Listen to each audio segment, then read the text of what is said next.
One day, the world just fell apart. Monsters started pouring out of random gates without a single second of warning. The only ones who could fight back were the hunters, people who awakened with system-granted powers. Most capped out at 7 stars, but 7 of them reached the legendary 9-star rank and formed the 7 great families. Then there was Ryoga Chinen. He made history by reaching 9 stars without any help from those godlike constellations. To the great families, a guy like him was a glitch in the system that had to be deleted. He was officially judged as a threat to their world order. Cut to the present, and the city is a literal hellscape swallowed by fire. The Romanov family has officially taken over, leaving a mountain of bodies in their wake.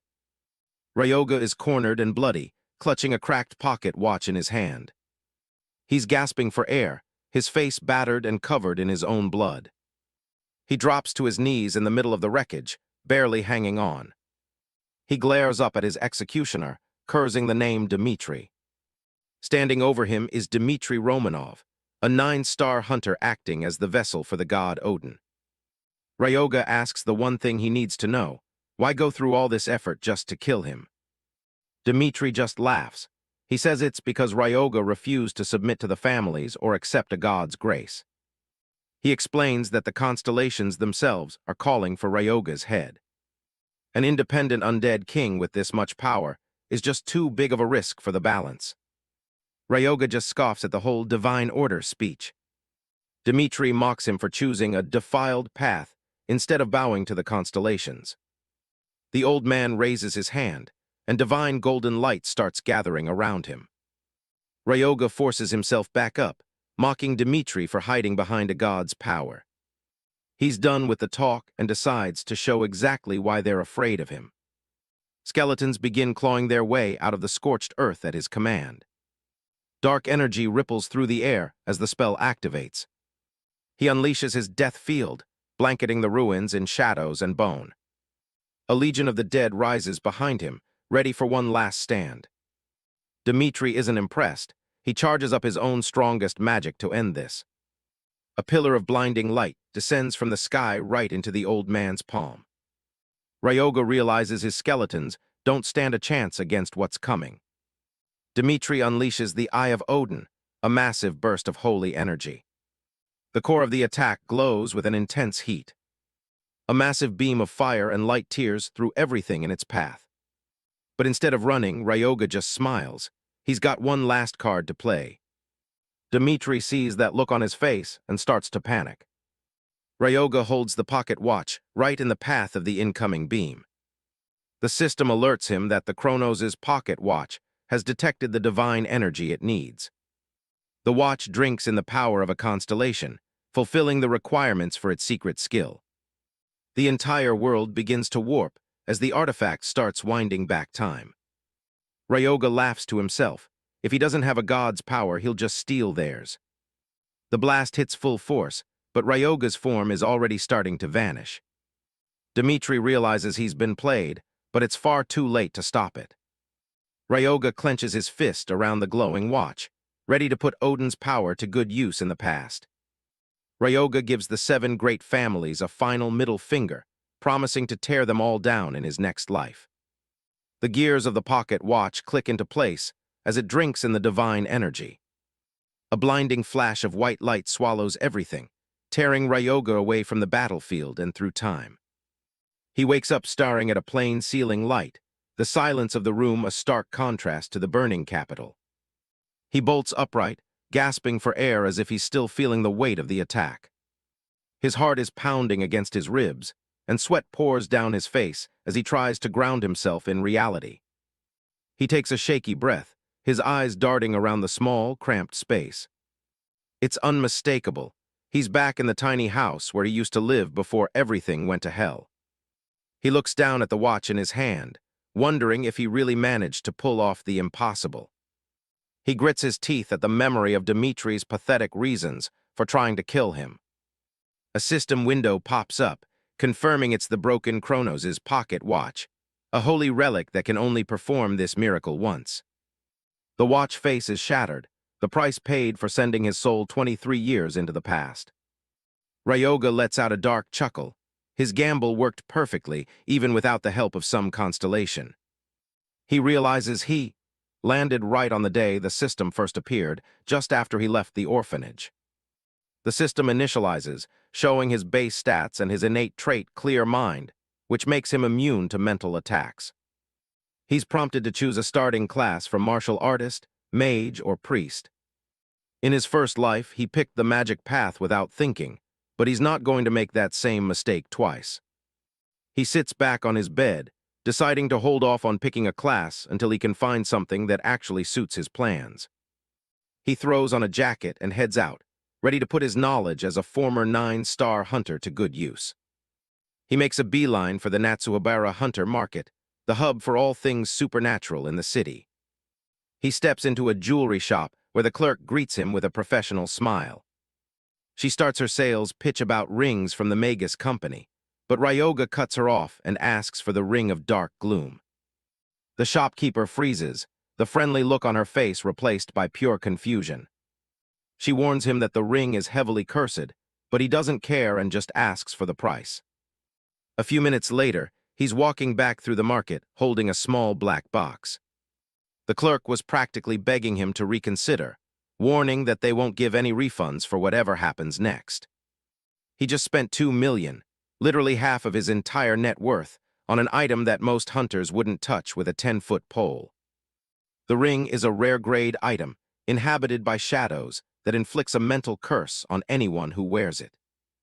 Ryoga knows a secret about this ring that nobody else does, and it's the key to his new path. He slides the ring onto his finger, and a wave of dark, murky energy immediately begins to swirl around his hand. A wicked smile crosses his face as he prepares to face the trial hidden within the curse. Suddenly, his surroundings melt away, replaced by a swirling void of dark, glitchy clouds. He finds himself standing alone in the middle of a mental landscape, waiting for the curse to manifest. A massive, glowing version of Dmitry Romanov appears, radiating the same golden energy as before. Ryoga looks up at the towering phantom, unfazed by the sheer scale of the vision. The phantom mocks him, claiming that a forsaken necromancer can't possibly harm someone with divine grace. The giant raises a hand, golden light flaring as it prepares to crush his mind. A massive finger points down at him like a pillar of holy fire. The giant fist descends, ready to obliterate his consciousness. The attack strikes with the force of a falling star, drowning everything in a sea of gold. Ryoga just smirks behind the shadows. The system confirms that the mental interference has been completely blocked.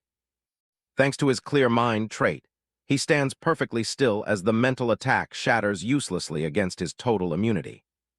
The mental world around Ryoga shatters like brittle glass, as a system notification confirms he has successfully cleared the ring's trial. A blue flame ignites in his eye as the necromancer's power within the ring awakens. He knows that his path was made possible by his refusal to resist the curse. Standing before a towering, shadowy phantom, the protagonist declares that he doesn't need a constellation's grace to wage war against the 7 great families. With a dark resolve, Ryoga determines that he will forge a new path and create a constellation that will choose him, a necromancer. In a dimension beyond time, Ryoga Chinen stands before a massive spectral presence. The giant bellows, demanding to know what kind of fool would dare to be so disrespectful in his presence. Ryoga doesn't even flinch, just staring back with a confident smirk. He keeps it polite but direct, greeting the deposed king of the Titans, Cronus. Cronus narrows his eyes, his gaze heavy with ancient power. He notices the object Ryoga is holding, his own broken pocket watch. The Titan realizes this little one is the one who managed to turn back the hands of time. Ryoga confirms it. He's the one who used the relic to get here. Cronus admits Ryoga must have been quite the powerhouse to pull off a regression, but he wants to know the real reason he was awakened. This is the god who swallowed his own sons to prevent his downfall, only to be forgotten after losing to Olympus. Ryoga knows that despite being forgotten, the fire for vengeance still burns deep in the god's chest.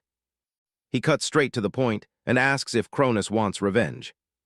The Titan is stunned into silence for a second. That's a bold question for a mortal to ask. Ryoga lays out his proposal. If Cronus becomes his guardian star, he'll help him settle that score with Olympus. The offer insults Cronus's pride.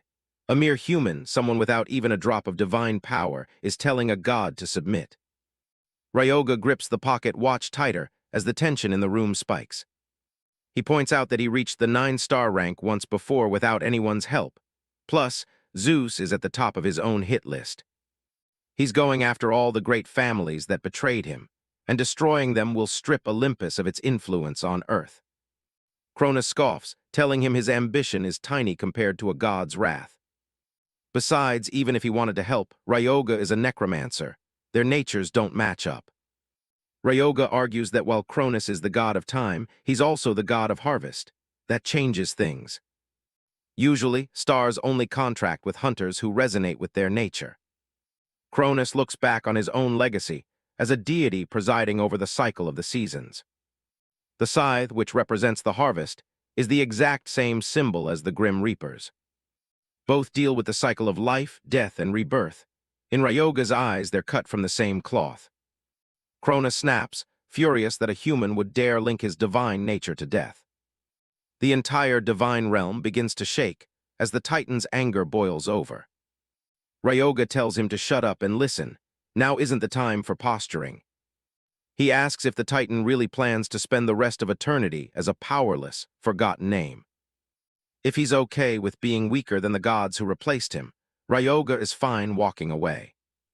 But he came here believing Cronus would choose revenge, even if it meant rewriting his very nature. Ryoga knows he's gambling everything on this. If he can't convince Cronus, he's hit a dead end. The Titan goes quiet, considering the offer. Finally, he speaks. He hasn't forgotten his revenge for a single second. He's going to test Ryoga's resolve. The idea of a god of harvest defying providence is a wild concept, but they're doing it. Cronus warns him that the process of revering a god's nature will be agonizing. He reaches out with a glowing, massive hand. If Ryoga can survive the pain, the contract is on. Blinding light erupts as the divine energy makes contact. Ryoga braces himself. He didn't expect it to start this suddenly. Cronus speaks with authority, appointing Ryoga as his proxy and his saint. Ryoga can barely believe his ears. A saint, he's a necromancer. Holy power floods into him, acting as a direct channel for the constellation. Now the dark mana of a necromancer and the pure light of a saint are clashing inside his body at the same time. Ryoga fights to stay awake, knowing if he passes out now, he'll miss his only chance to secure a guardian star. Cronus watches him intently as the raw divine energy continues to flow. The Titan simply tells the boy to hang in there and endure the pain. The next thing he knows, the sounds of the divine realm are replaced by the hustle and bustle of an airport. He's back on home turf, suitcase in hand. Ryoga takes a breath of fresh air. There really is no place like Japan. But he's not exactly alone. A tiny, chibi version of Cronus is floating right beside him, amazed at how much the world has changed. The miniature god zips around, marveling at the cruel and great nature of time. He turns to his new contractor, asking if he agrees. A system window pops up to announce a new star in the pantheon, the giant who defies heaven. Ryoga just thinks for an ancient god, this guy sure talks a lot. Cronus might be a constellation again, but with 0 worshippers, he's basically a god with no budget. Not that it stops him from being cheerful. Ryoga reflects on the gamble he took, forcing a Titan king into the mold of a Grim Reaper saint by exploiting their shared concepts. Tiny Cronus is just happy to be back in the loop, telling Ryoga he expects his name to be famous soon.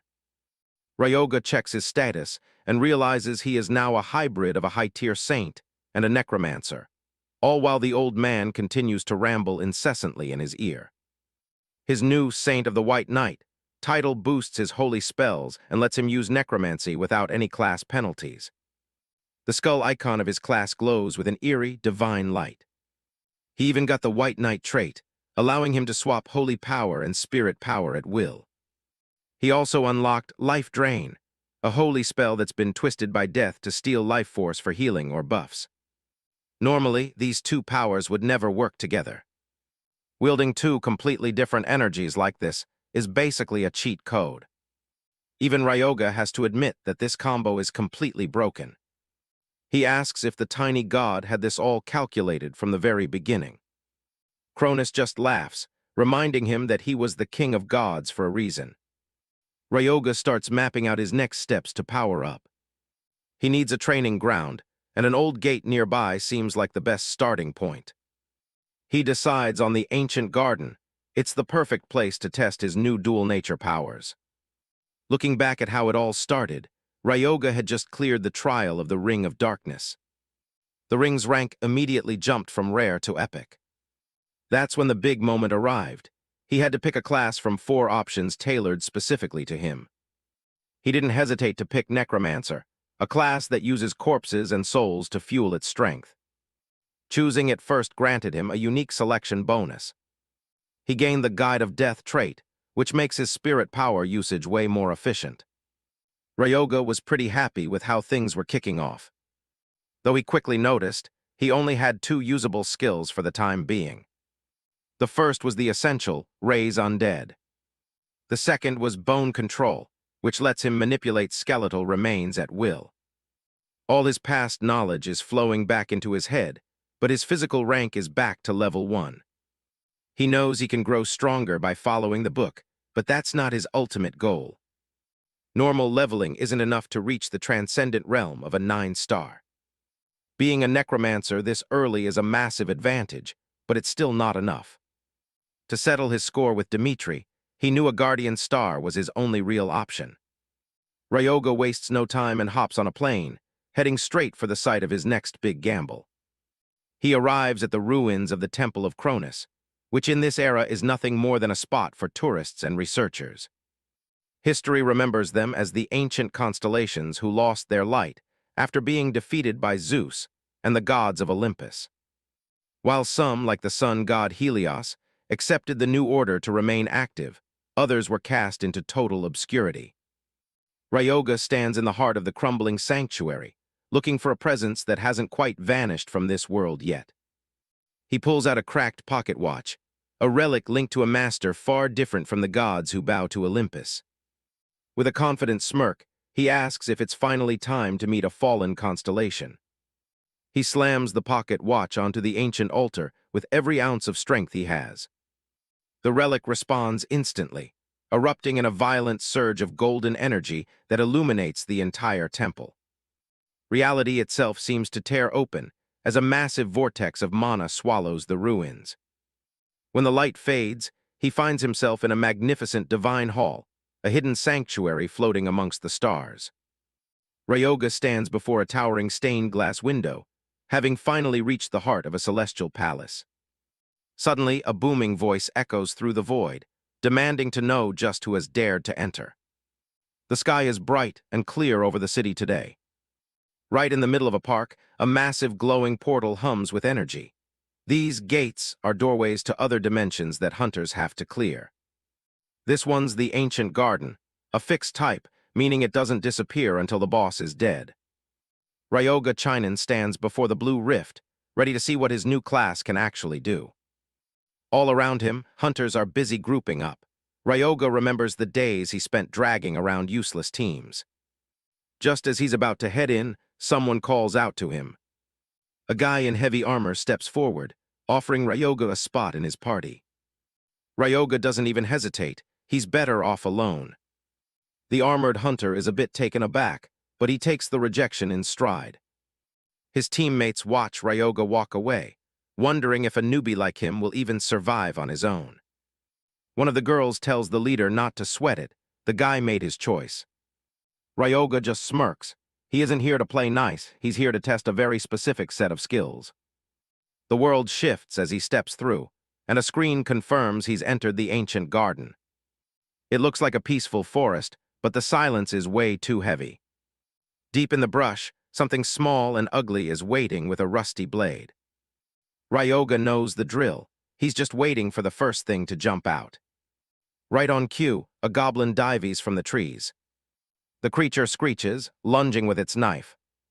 But Ryoga's reflexes are on another level. He catches the little monster by the throat midair. The goblin's eyes go wide. It definitely wasn't expecting this. Instead of just snapping its neck, Ryoga activates his inherent trait, White Knight. He triggers Life Drain, a holy spell that doesn't just kill, it steals. Spiritual power converts into holy energy, as Ryoga begins to strip the life right out of the creature. He notes that the sensation isn't all that different from using regular spiritual power. Dark energy swirls as the goblin's essence is ripped away. Ryoga feels the surge of power flowing into his own body. The goblin shrivels into a husk, and a notification pops up. His basic stats just went up. He stares at the screen, stunned. Every kill with Life Drain gives him a permanent boost to his strength and agility. He goes on a tear, leaving a pile of shriveled corpses in his wake. A golden light flashes. He's leveled up. He does the math and realizes 25 kills basically equal an entire level's worth of bonus points. Suddenly, a tiny version of Cronus pops up on his shoulder. The god cackles, asking his contractor how he likes the new power. Ryoga has to admit it's pretty broken. Cronus immediately starts demanding some respect for his greatness. With the first part of his training done, Ryoga stands over a fresh corpse. Now it's time to see what his necromancy can do. Eerie teal flames flicker around the fallen goblin's head. Ryoga commands the soul to respond as he activates Raise Undead. The corpse's fingers twitch against the grass. Muscle and bone begin to knit back together with unnatural speed. The goblin pushes itself up, its eyes glowing with a ghostly light. Ryoga looks over his first creation, a faint smile on his face. The system confirms the quality. This zombie retained almost 100% of its original strength. The system confirms the first summon is a grade 1 zombie. Ryoga is pleased. At this level, the creature should be able to hold its own in a 1-star dungeon. Just then, more rustling comes from the trees. 3 more goblins emerge, weapons drawn. This is the perfect chance for a real-world combat test. Ryoga crosses his arms and gives the command, Go. The zombie charges forward, trailing wisps of dark energy. It lunges with animalistic fury, catching the lead goblin by surprise. The undead summon pins its living kin to the ground with ease. The 2 remaining goblins, seeing that, swung a mace and smashed it right into this undead. But it doesn't even flinch, continuing to tear apart the prey beneath it. Ryoga explains the advantage. Since it's already a zombie, it won't die even if its vitals are struck. While the group is still busy trying to rescue their comrade, Ryoga just goes around grabbing them by the neck one by one. Ryoga steps in to finish the job, activating White Knight to strip the creature of its life force. After finishing the life drain, he tosses the corpse to the ground. The remaining goblin sees this and starts shaking like a leaf. For this pack, the world has just been turned upside down. The goblin frantically looks for an escape route, but finds its path blocked by Ryoga in front and the undead goblin from behind. And just like that, it became another meal for the undead. Once the goblin officially kicked the bucket, Ryoga's real experiment began. He wondered, would this skill actually work on something that's already dead? Success, +0, 1 strength and +0, 1 agility, just as usual. It turns out it actually works. Life Drain is even more versatile than he had ever imagined. With the mechanics figured out, he decides it's time to pick up the pace. In the shadows of the forest, more eyes begin to glow. For a necromancer, getting that first kill is always the hardest part. Once the first one is down, the goal is already half achieved. He triggers Raise Undead again and again. Creating the first one was a struggle, but every subsequent summon comes easier. The system shows a high completion rate for his new squad. All 4 zombies have nearly 98% of their original power. The small pack of undead snarls, ready for orders. Ryoga watches them, a satisfied smirk on his face.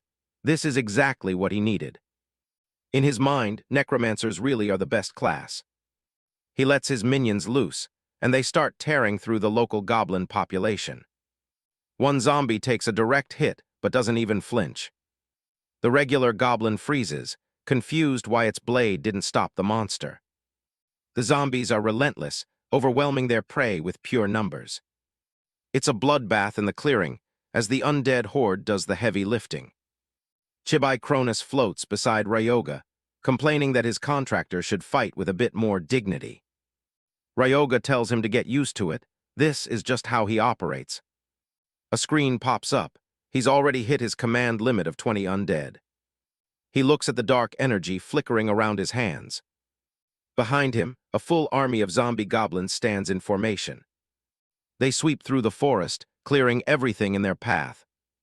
A group of regular goblins finds themselves surrounded and completely outmatched. Suddenly, a streak of fire cuts through the air. A female archer with a black bob cut draws her bow. Her fire arrow slams into one of the goblins, igniting it instantly. Ryoga immediately tells his army to halt, looking toward the source of the shot. Ryoga looks toward the trees, his expression cold as he demands the intruders stop hiding and show themselves. A heavy boot crushes the grass as someone steps out from the dense undergrowth of the ancient garden. 3 hunters emerge, led by a man in a steel breastplate, the twin shadow leader. He looks confused, demanding to know who Ryoga is. Chibai Cronus floats by Ryoga's head, sensing the sudden, sharp shift in his contractor's mood. Ryoga stares at the group, the pieces clicking into place. He recognizes them now. They are the twin shadow hunters. A dark shadow falls over Ryoga's face as he remembers them from his previous life. They were the very ones who tried to assassinate him before he regressed. Ryoga recognizes the 2 hunters in front of him, Yuma and Yuka Rendo. In his past life, they were known as the infamous twin shadow hunters. Dealing with them back then was a huge headache, but right now, they're just beginners. They're only 1-star hunters at this point. Plus, there were only 2 of them in the future, not 3.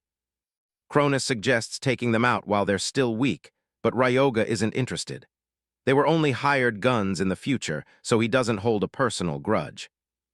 Yuma stares at the undead minion, asking if Ryoga is the one controlling it. Ryoga realizes it'll be a long time before the world actually understands what a necromancer is. He casually confirms the zombie is his summon. He sizes the group up. Since he needs someone to haul his loot, these future legends might just be perfect for the job. Most people enter gates for the money anyway, so he decides to make them an offer. Ryoga asks if they want to work together, catching Yuma completely off guard. He proposes a deal where he handles all the combat and they just focus on collecting the mana stones. The split, a steep 80-20.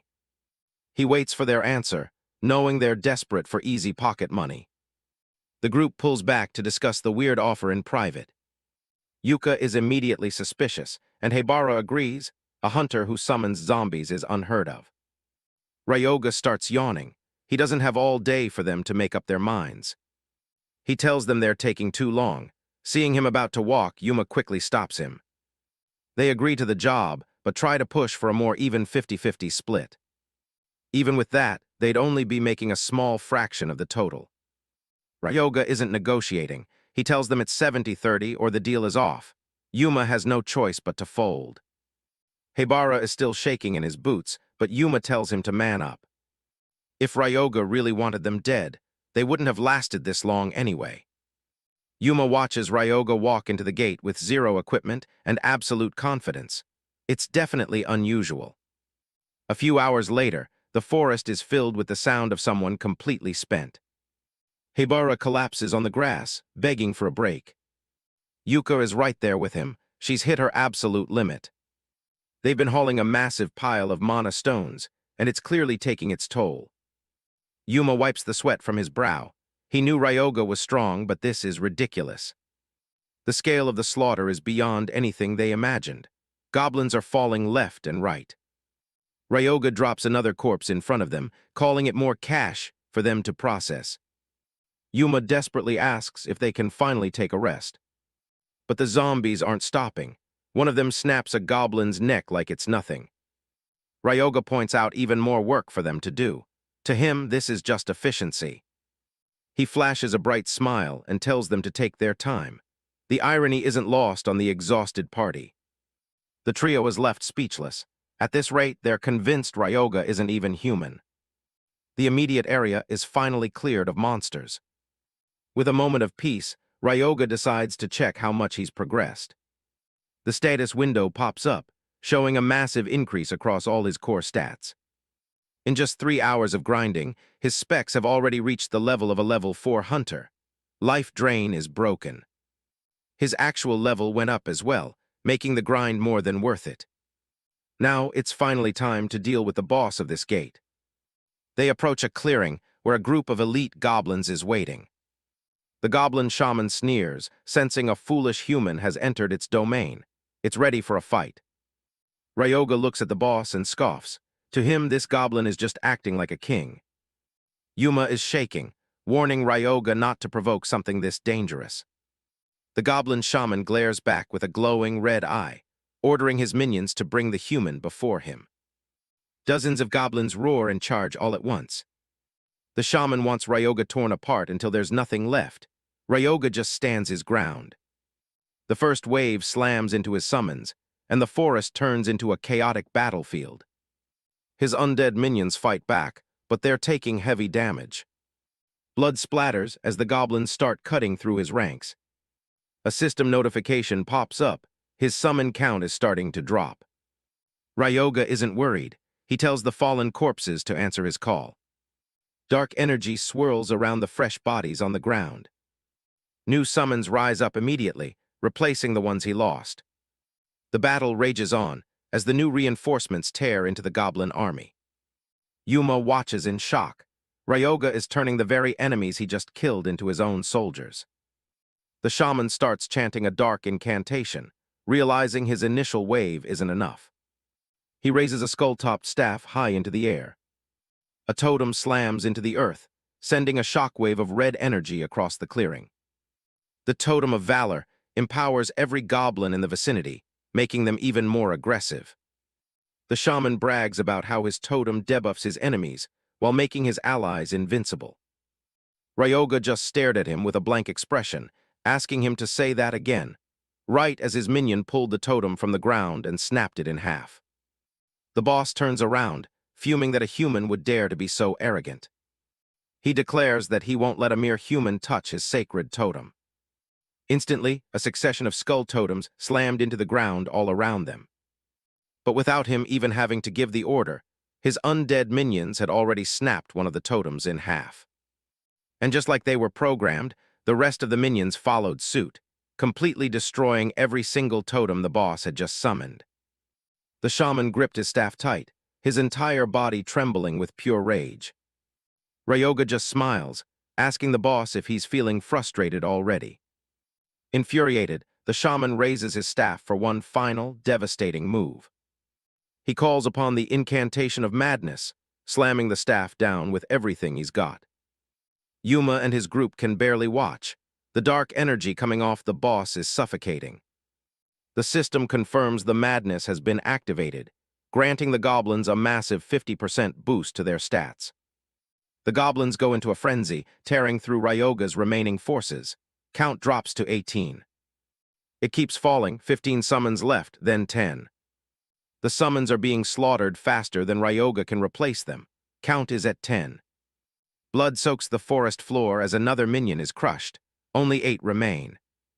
The shaman laughs, confident that the battle is over. Ryoga notes that the staff was indeed his trump card. He stared at the staff, made entirely of bone, and realized it was the shaman's trump card. That changed everything. The boss brags about how he crafted the weapon using the grudges of his fallen kin. Ryoga confirms it one last time. So that staff is made of bone, right? He heroically declared that this battle had just become a piece of cake. He reaches out and activates bone control. Dark energy ripples from his fingertips. The shaman's eyes go wide as his own weapon starts vibrating and pulling out of his hands. The bone staff is yanked through the air, pulled by an irresistible force toward the human. Ryoga catches the staff effortlessly. A system message rings out. The madness incantation has been interrupted. Stunned and empty-handed, the goblin shaman can only stammer in disbelief, demanding to know what happened. Another notification appears, explaining that the goblins have snapped out of their frenzy, but the backlash has drained their strength and agility. Ryoga looks down at the boss with a cold, mocking smile. Holding the stolen staff, and daring him to try using his favorite spell now. The shaman is losing his mind. He has no idea how Ryoga is pulling this off. A system notification pops up. The goblins have snapped out of their frenzy, and the backlash has gutted their stats by 30%. Ryoga stands there holding the shaman's own staff, mocking him for being so proud of magic that just failed. He activates a new skill, bone control. It lets him manipulate any bone as long as he infuses it with mana. Ryoga's impressed. The response time on these old bones is way better than anything he's used before. He decides to return the favor and launches the skull staff straight back at its owner. The staff cuts through the air like a guided missile. The shaman barely has time to gasp before it reaches him. It punches a clean hole right through the boss's chest. The shaman collapses, stone dead.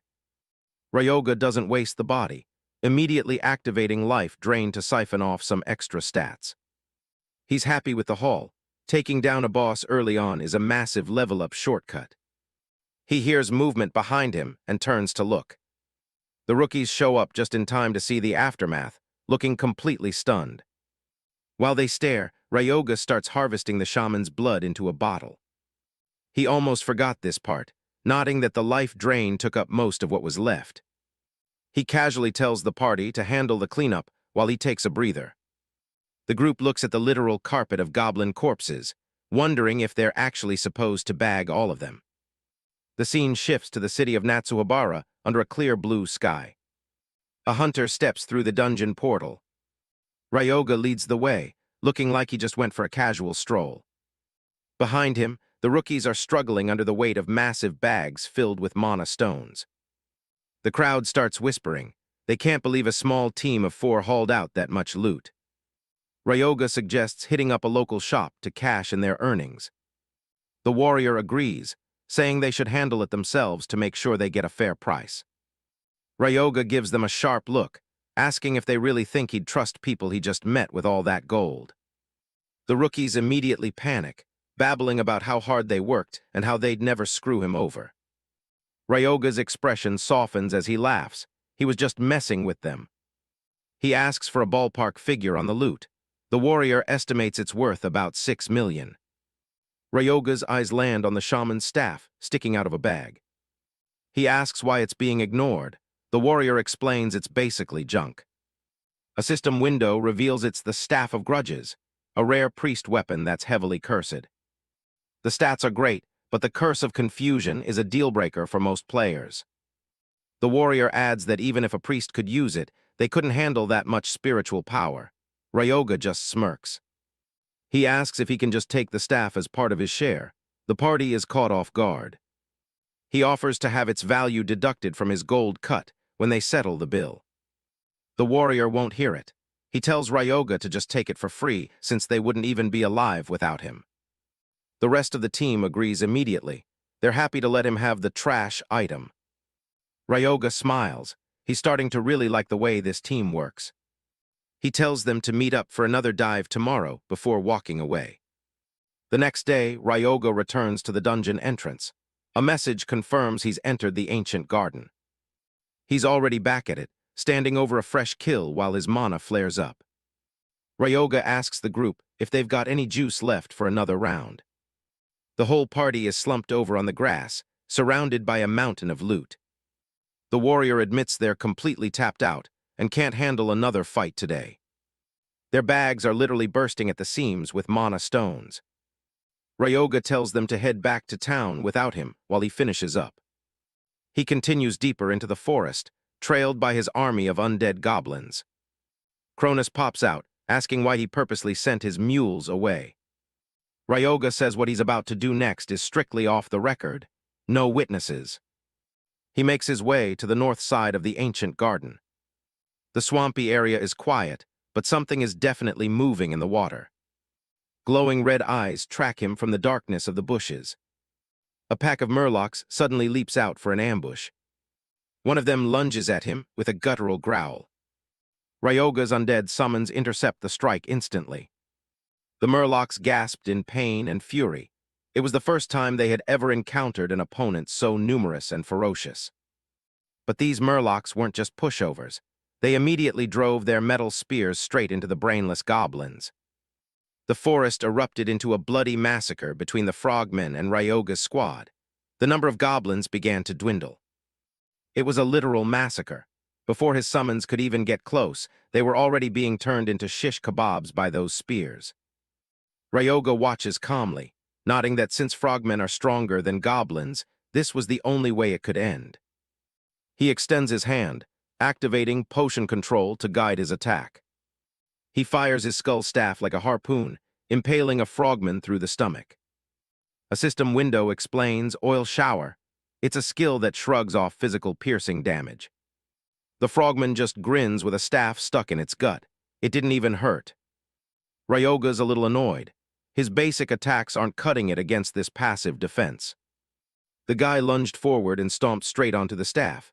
An act of 99x violence, a true test of ultimate power. And just like that, the staff skewered the frogman right through. Realizing he needed more juice, he began funneling even more pure spiritual energy into the weapon. He uses potion control again, but this time it hits with enough force to shatter the monster's defense. The heavy mana usage drains his spiritual power by 35%. Efficiency is taking a hit. He stands over a pile of frog corpses and begins the incantation for Raise Undead. He's pushing his limits, but he knows he can still handle the strain. The dead frogmen's eyes ignite with a haunting green glow as they climb back to their feet. They lunge forward, now fighting under Ryoga's command. The massive exp drop from the grind is enough to finally bump him up to level 6. Ryoga smirks. At this rate, he'll be back at his peak power in no time. He looks up, vowing to hunt down the Magic King and settle the score once and for all. He arrives at a hidden sunlit clearing filled with ancient ruins. Ryoga walks toward a massive stone altar, his undead army trailing behind him. He pulls a pulsing green heart out from a bundle of cloth. Cronus floats over, wanting to know exactly what kind of crazy plan he's cooking up now. Ryoga tells him to pipe down and watch the show as he uncorks the shaman's blood. As the blood hits the heart, it begins to beat violently, glowing with a sickly light. Ryoga watches the pulsing organ with a predatory grin. The ritual is working perfectly. Ryoga is stoked to have unlocked a secret zone that won't be discovered for years. A system message confirms he's unraveled the ancient garden's hidden secret and is being transported. He suddenly finds himself in the middle of a colossal, sun-drenched stone arena. Ryoga takes a step forward, testing the ground of the ancient proving grounds. He thinks about how he never managed to find this place before his regression, but now it's finally his. He stands his ground, flanked by his frogmen undead, ready for whatever is coming. A massive, blue-scaled, clawed foot slams into the dirt, surrounded by a swirl of magical energy. Ryoga looks up, his expression hardening as he sizes up the new arrival. A prompt appears, stating that this trial is restricted to only a single player. The arena itself challenges him to prove his worth and potential through the trial. A predatory smirk spreads across Ryoga's face. He's found his next target. A towering Dragonian trial guardian materializes, looking down at the intruder. The clock is ticking. He has 10 minutes to survive. Welcome to the ancient proving grounds, I. This arena was built by the constellations of the Pantheon to separate the elite hunters from the trash. The Dragonian trial guardian stands ready. It's an elite soldier from the Dragon Legion, and it's here to test Ryoga. The clock is ticking. Ryoga has 10 minutes to survive if he wants to see those rewards. Cronus is already laughing at him, betting he won't even last 10 seconds with his pathetic stats. The little guy is already looking for a new saintess, but Ryoga isn't planning on dying today. Ryoga knows that even if the monster's power is scaled down for a 1-star, this is still going to be a brutal fight. The ground tremors as the massive soldier takes its first step. Ryoga holds up a hand, telling the beast to wait for just a second. He needs a moment to finish a little modification on his summons. He figures that since villains in stories always wait for the hero to transform, this guy should do the same. Behind him, his frogmen start bubbling and warping into something far more grotesque.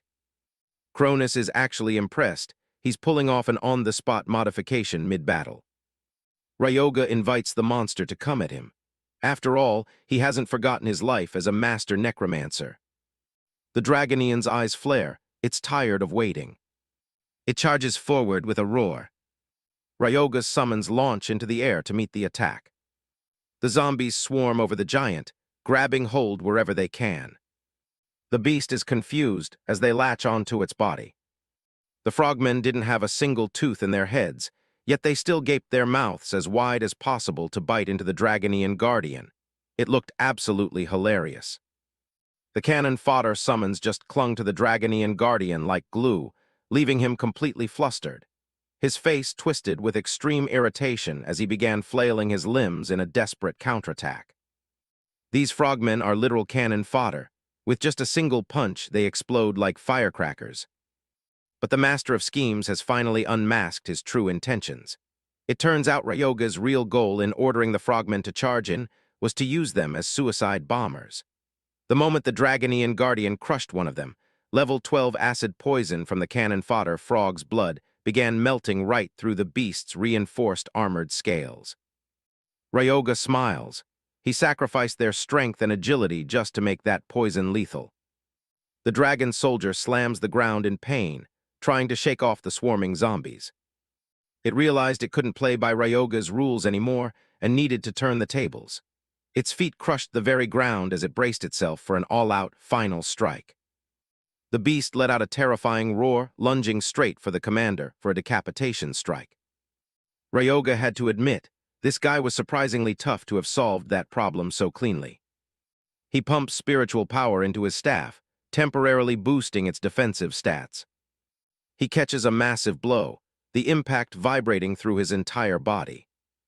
Even with the poison eating it alive, this thing is still incredibly strong. Sparks fly as Ryoga struggles to hold the beast back. The Dragonian growls, lunging forward for one last desperate strike. Ryoga counters with bone control. The sharp bone staff thrusts straight at the guardian, skewering the monster's arm clean through. The beast let out a pained shriek as its momentum was completely cut short. Seizing the opportunity, Ryoga ordered the cannon fodder to dive in and finish it off immediately. The zombies swarm over the bleeding guardian once again.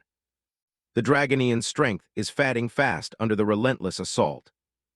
It's completely surrounded, with no way to escape the poison. It tries to crush them with its bare hands, but each blow just releases more acid, sealing the monster's fate. Ryoga gives the beast a little credit. That was a decent last-ditch effort. But even with all that power, the Dragonian Trial Guardian finally hits the dirt. Ryoga's bone staff finished the job with absolute finality. He stands there, staff in hand, as the dark energy from his summons begins to settle. The trial is officially over, and the arena falls dead silent. He reaches out his hand, ready to claim the prizes he worked so hard for. He activates his holy power, but he's not looking to heal anyone, he's looking to harvest. He triggers Life Drain to suck every bit of value out of the fallen guardian. A system message pops up, confirming he's officially cleared the first stage of the ancient proving grounds. Cronus is genuinely impressed. He pulled it off, and Ryoga just reminds him that he wasn't planning on dying here.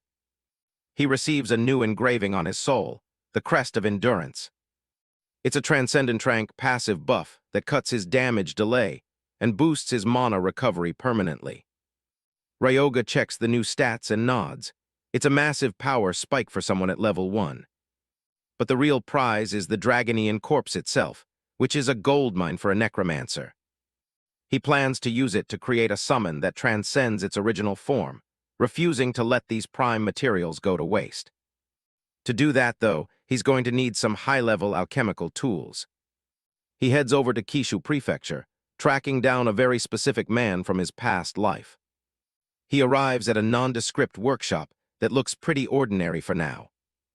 Ryoga realizes that even after his regression, some places haven't changed a bit. Suddenly, a massive explosion rocks the building, sending flames bursting through the walls. Ryoga just steps through the black smoke, completely unfazed by the blast. A researcher stumbles out of the wreckage, coughing his lungs out. Ryoga smiles to himself. Everything is going exactly according to plan. He found him, the future legendary alchemist Rinya Shinya. In the future, Rinya becomes world-famous for his potions, but right now, he's just a struggling researcher with a blown-up lab. Rinya is understandably on edge, asking what this random stranger wants in his private lab. Ryoga introduces himself and gets straight to the point. He needs to borrow some alchemy equipment. Rinya just stares at him with a look of pure disgust and confusion. But Ryoga isn't here to beg. He's here to offer a deal that Rinya can't refuse. He mentions that he knows exactly what Rinya is researching, the formula for mass-producing mid-tier health potions. Rinya's face just goes white. Ryoga offers to help him finish the impossible formula, leaving the alchemist completely speechless. He steps up to the bench and starts grabbing test tubes. He starts mixing and stabilizing the volatile liquids with the precision of a master. Rinya can't believe what he's seeing. Ryoga just stabilized a potion that was literally seconds away from exploding. Ryoga just brushes it off. This is a breakthrough Rinya wouldn't have discovered for years on his own. To prove it actually works, Ryoga grabs a scalpel and asks if he wants a demonstration. Without even blinking, he slices a deep gash right into his own forearm. He pours the newly stabilized potion directly onto the open wound. The liquid starts bubbling white as it immediately reacts with his flesh. Within seconds, the skin knits itself back together perfectly, without leaving even a scar. A bright light flashes as the healing process finishes. Rinya is absolutely floored. He's been struggling with this for years, and a complete stranger just solved it in minutes. Rinya stands there in complete shock, his hands trembling as he tries to process the miracle he just witnessed. He rushes forward to inspect Ryoga's arm, frantically checking to see if there's even a trace of the wound left behind. Ryoga dangles the glowing test tube in front of him, asking if he's curious about the formula. Rinya practically begs him for it, his eyes wide with desperate excitement. With a dark, knowing smirk, Ryoga suggests that in exchange for the secret, the alchemist should lend him a hand for a little while. Ryoga keeps it professional, offering a partnership and high-level potion recipes. He throws out a 60-40 royalty split to sweeten the deal. Rinya Shinya is listening, exactly what Ryoga wanted. The alchemist is hooked, but Ryoga is playing a much deeper game. A pulse of mana confirms the terms. He's already got his eyes on his next project, a massive armored undead. Back in the lab, Rinya Shinya is still trying to wrap his head around the guy's knowledge. Ryoga explains his plan to process the corpse into something special. He drops the cool act for a second, asking for a little help with the heavy lifting. Rinya Shinya isn't having it since they haven't even signed a contract. He huffs and walks off, but Ryoga isn't worried. Cronus watches from the side while Ryoga notes the guy's caution. Turns out, Rinya Shinya used to be a top researcher until his boss stole all the credit and forced him out. That betrayal left him trusting absolutely no one. Cronus sighs, thinking the human world is nothing but obsession and backstabbing. Ryoga cuts straight to the point. The guy is just scared he doesn't have the skills. He offers a challenge to prove himself. Rinya Shinya looks him in the eye, finally curious enough to bite. He takes the tool, agreeing to a trial run. Ryoga starts the timer, giving him a specific ratio for melting mana stones. The alchemist finishes in record time, surprising even Ryoga. He's definitely the right pick, but he's still clueless about Ryoga's real plans for the corpse. Ryoga starts pouring the catalyst liquid over the remains. He begins carving magic formulas directly into the bones. They spend hours layering curses and enchantments. The process is repetitive and grueling, but neither of them stops. Rinya Shinya goes full mad scientist until the work is finally done. Ryoga stretches, thinking it was quick, but for Rinya Shinya, 3 days have vanished. He stares at Ryoga's back, trying to figure out who this guy really is. A level 1 hunter shouldn't be able to restart a heart with pure mana. Despite the weirdness, Rinya Shinya can't deny the results sitting right in front of him. Ryoga starts to head out without another word. Rinya Shinya stops him, officially accepting the original deal. He admits he'd be stuck on mid-grade potions for years if he stayed solo. If it advances his research, he's all in. Ryoga can't help but smirk. He welcomes his new, exclusive servant alchemist, though Rinya Shinya misses the fine print. Now Ryoga just needs a core soul from an eldritch dragon. He makes a quick call to get things moving. Payment is confirmed, and he's already looking for more hands. The scene shifts to a dense, overgrown forest known as the Boundary. 3 rookie hunters showed up, looking quite formidable as they suited up in a brand new set of gear bought with their recent earnings. Ryoga tells the rookies to drop the poses and follow him. The rookie tank, a broad-shouldered guy in a green tunic, quickly agrees. As they trek through the tall grass, the tank mentions how dangerous this place has become since the northern gate fell. Ryoga just smirks, saying he's here to visit an old acquaintance. The tank looks skeptical. Pushing through the thick brush, Ryoga searches for a specific spot. Behind him, the rookie archer in her leather armor and the blonde mage follow closely. Suddenly, a massive gray foot crushes the grass beneath it. A giant orc lunges from the shadows, catching the group off guard. The rookie tank shouts it's a 2-star orc and tells Ryoga to back up, but the necromancer just sighs. He pulls out a large bone weapon, a processed ghoul bone, to see what it can really do.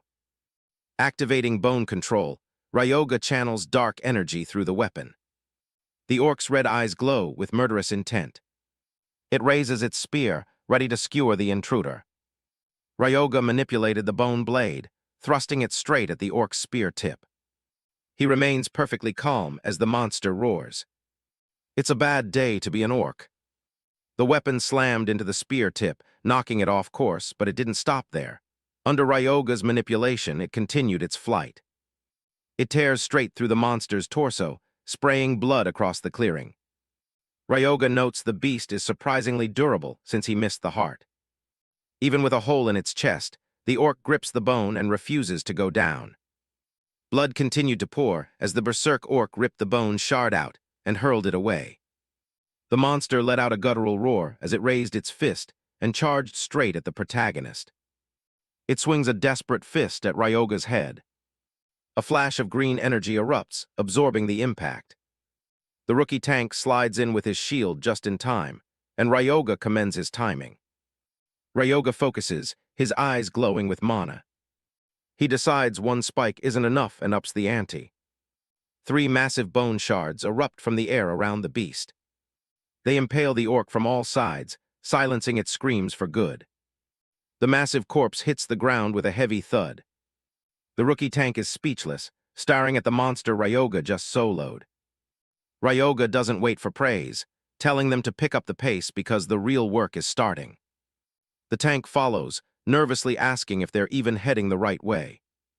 Ryoga confirms they are as he stands beside the fallen monster. With a surge of necromancy, he raises the beast as a high-rank zombie. Looking out over a massive wooden fortress, he declares that their true target is inside the orc settlement. The rookie tank is feeling a bit lost and asks if they're even heading the right way. Ryoga just keeps walking, ignoring the question for a second. He eventually points out that the person he's looking for is waiting for them inside the orc settlement. The tank is down for whatever as long as there's money in it, but Ryoga's smile says there's more to this than just gold. The rest of the rookies are all laughs, just happy to be making some easy side cash.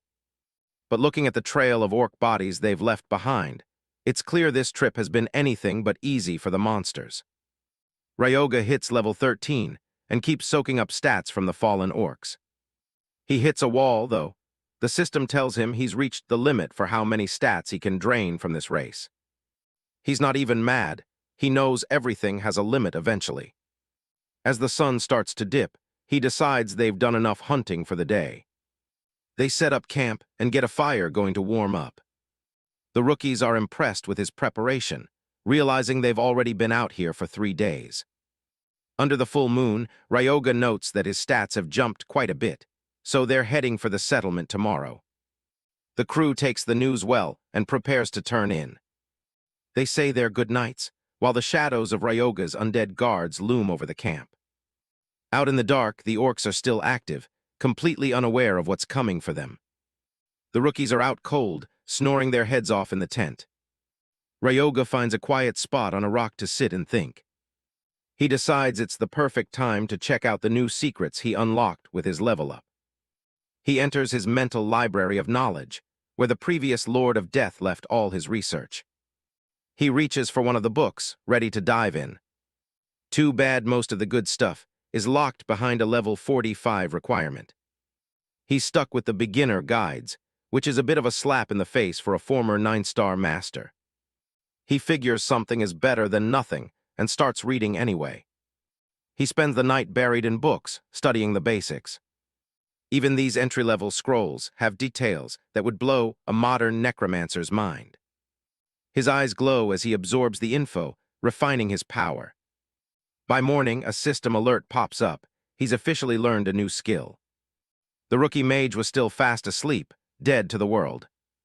Then a voice jolted him awake as a massive shadow loomed over his body. He nearly has a heart attack when he sees a massive, glowing-eyed orc standing right over his bed. Ryoga just laughs it off, telling him he's overreacting to his own summon. But the tank isn't so sure. The thing looks way different and way bigger than it did yesterday. Ryoga admits he did a little tinkering with the corpse overnight. He's turned it into an armored zombie, a much tougher summon with superhuman strength. He also unlocked bone armor and flesh writhing, giving him total control over the undead's physical form. With his new toys ready, he tells the group it's time to hit the orc settlement. The squad marches out, looking like a real army with those giant armored zombies in the lead. They finally reach the orc settlement, a big wooden fort built into the forest. The guards don't miss a beat and start screaming that enemies are at the gates. A whole mob of orc warriors comes pouring out, spears out and ready for a fight. Ryoga activates his bone control skill, blue energy swirling around his hand. A massive spike of bone energy blasts through the air like a lightning bolt. It slams into the orcs with enough force to shatter the ground beneath them. He tells the monsters to stop making such a fuss as he holds a razor-sharp bone spike. The orc warriors look on in shock, realizing they're facing something they don't understand. Their leader lets out a deafening roar, raising his blood-red axe to rally his troops. The orc archers don't waste any time, pulling back their bows to rain death on the intruders. A volley of arrows whistles through the air, but the rookie tank manages to catch them all on his glowing shield. The rookie archer isn't just sitting back either. She lets loose a rapid-fire volley from her enchanted crossbow. "Fire arrow," she calls out, lighting up the forest as her shots streak toward the enemy. One orc takes a burning bolt right to the neck, collapsing as flames erupt from the wound. Cronus hovers over Ryoga's shoulder, impressed with the progress, but Ryoga knows this is only the start of their growth. The orc vanguard screams as they charge, a desperate wave of muscle and steel. Ryoga calmly gives the order to charge, letting his own undead army meet them head-on. An armored zombie leads the way, winding up a punch that looks like it could knock a house over. A massive blast of energy sweeps across the battlefield, tossing orcs aside like they're made of straw. Ryoga's feeling pretty good about himself. All those hours spent reading in the Library of Knowledge are finally paying off. The surviving orcs are starting to lose their nerve, trembling as they realize they're being slaughtered. But Ryoga's gaze is cold. He knows the real fight hasn't even started yet. His undead summons tear through the orc ranks with terrifying efficiency. It's a complete bloodbath, as the armored zombies crush anyone unlucky enough to be in their path. One orc manages to land a hit, but it barely leaves a scratch on the zombie's heavy plating. Still, a system alert pops up, warning Ryoga that his summon's defense has dropped after the impact. He doesn't skip a beat, casting bone armor to reinforce the zombie's protection. The bone plating instantly knits back together, coming out even thicker and stronger than before. Then he triggers flesh writhing, turning a lump of zombie meat into a living trap. The flesh surges forward like a wave of tentacles, snaring an orc before he can even swing his weapon. The monsters scream in agony as they're pulled down and crushed by the pulsating mass. The rookie tank watches from the sidelines, sweating as he realizes Ryoga is using the zombies' bodies as tactical tools. He realizes Ryoga isn't just powerful. His ability to micromanage his skills is on a completely different level. Suddenly, the ground shakes under the weight of a massive pair of feet. A shadow looms over the battlefield, dwarfing everyone as a new threat steps forward. The orc boss is finally here, his red eyes glowing with a murderous rage. He lets out a low, guttural growl as his muscles swell, and his veins begin to pulse with dark energy. The system's screen flashes red. The boss has entered berserk mode and is evolving into a dangerous special variant. Instead of being worried, Ryoga just gives a predatory smile. He was getting bored and was waiting for a real challenge. The evolved orc chief is practically steaming with rage, his eyes glowing a menacing red. A system warning pops up. The boss has entered berserk mode, marking him as a high-risk special individual who's much more dangerous than before. Ryoga Chinen doesn't look worried at all. In fact, he's been waiting for this exact moment to test himself.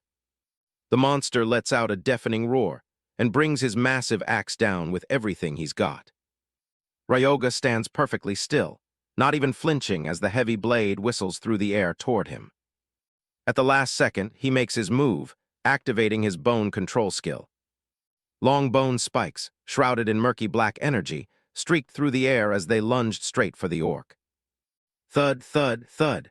A barrage of bone shards embedded themselves into the orc's body, grinding the boss's momentum to a halt. The orc's resistance finally hit its limit, and it collapsed to its knees. The monster let out a furious, blood-curdling roar as it completely lost its mind to rage.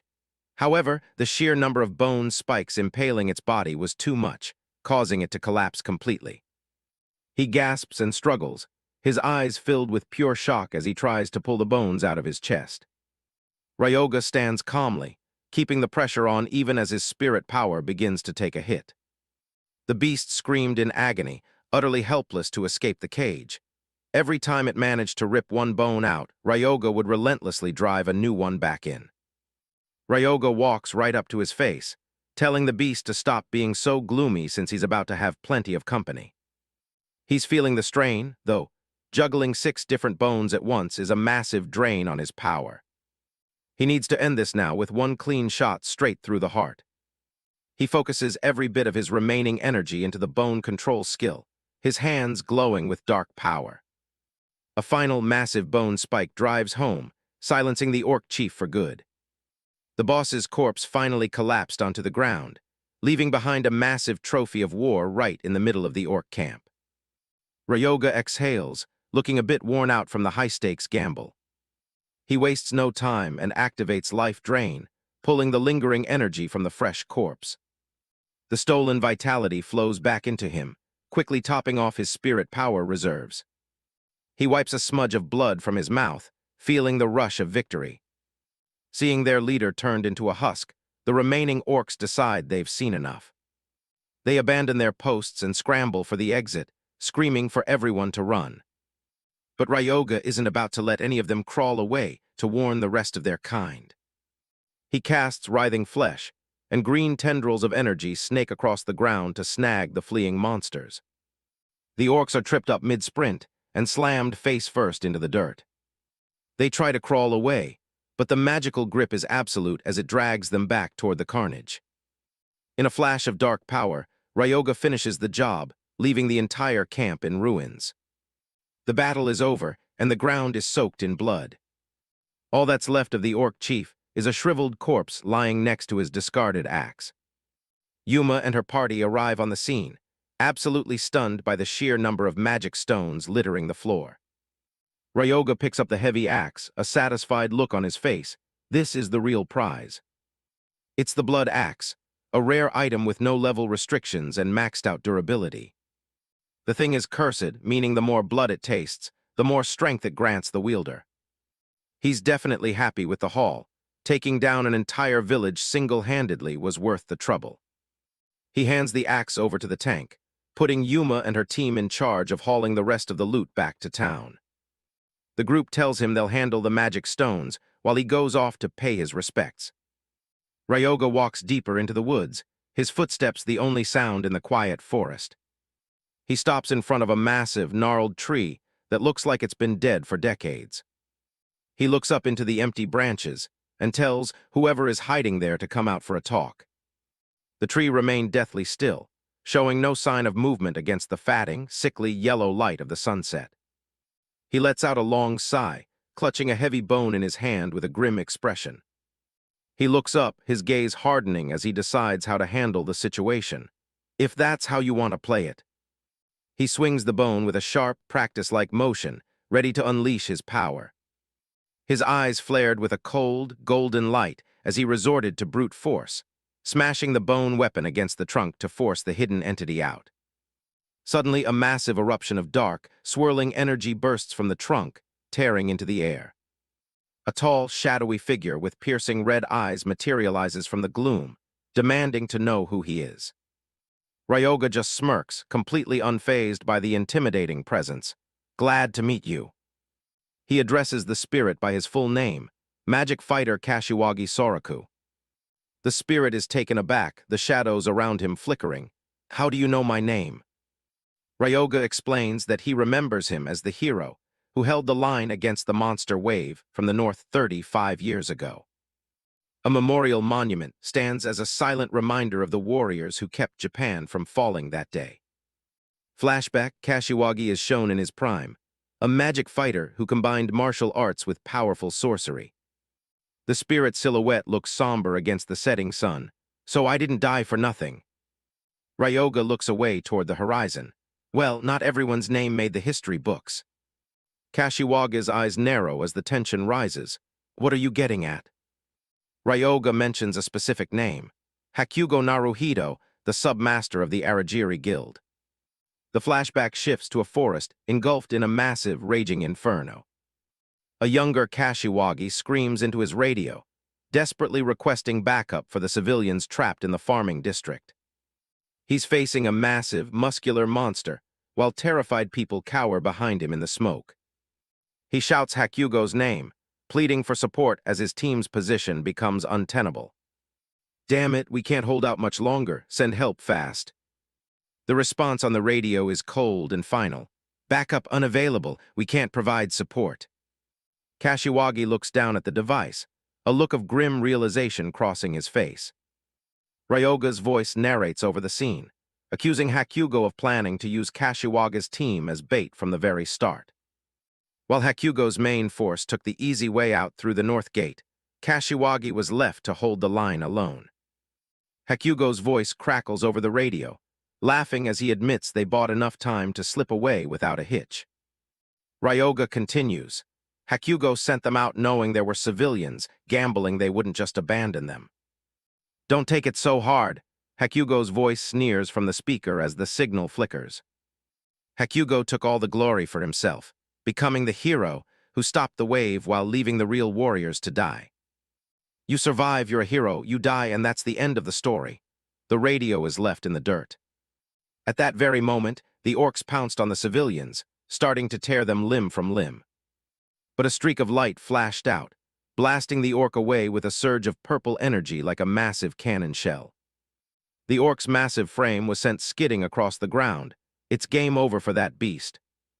Even in those dire moments, he rallied everyone's spirits, shouting for the others to get the civilians out of there immediately.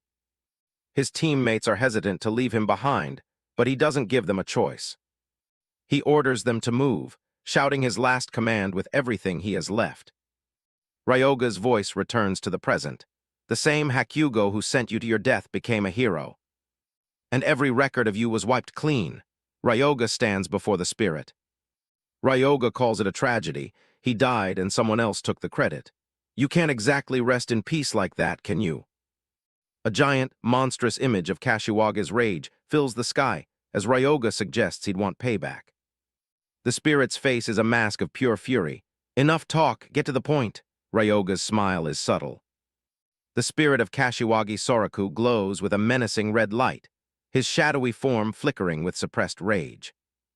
Ryoga's yellow eye glints in the darkness as a confident smirk plays on his lips. I'll help you get your revenge. Ryoga makes his pitch to the wandering spirit. He's going to help him get the revenge he's been waiting for. A faint blue glow emanates from Ryoga's hand as he prepares to seal the deal. He released the Dragon Guardian's body from the ring, then pointed toward the colossal dragon corpse on the ground, calling it the soul's new home. The ghost of Sora Kashiwagi stares at the massive vessel, thinking it over. His glowing red eyes flicker. He never thought revenge would be possible in his current state. Kashiwagi agrees to the contract, but he has one major condition before they start. He absolutely refuses to do anything that might harm innocent people. Ryoga cracks a smile. It's the exact same thing the hero said in their previous life. Even after death and regression, some people just never change. Ryoga gives his word and promises to uphold the condition. With the promise made, Kashiwagi officially agrees to become his undead servant. A torrent of dark, bloody energy begins to swirl around the dragon's body. A notification confirms the contract. Ownership of the earthbound spirit is now his. Ryoga remembers how things went in the original timeline when he used a skeleton knight as a vessel. That skeleton eventually evolved into a terrifying Hell Knight, but it took time. He wonders how much more potential Kashiwagi will have starting with a top-tier body from day one. The dragon corpse groans and starts to sit up. Ryoga is impressed with his own work. The newly reborn dragon man looks at his claws, asking if Ryoga planned this all along. His status window opens up, showing a massive power level and a 3-star grade. There's a special note too. This undead can actually grow stronger as the soul matures. Ryoga notices a specific trait that definitely wasn't there when the guy was a skeleton. It's the magic fighter trait, allowing him to use physical and magical skills simultaneously. He's shocked the guy's innate talent managed to carry over into the new body. Ryoga folds his arms and asks how the new hardware feels.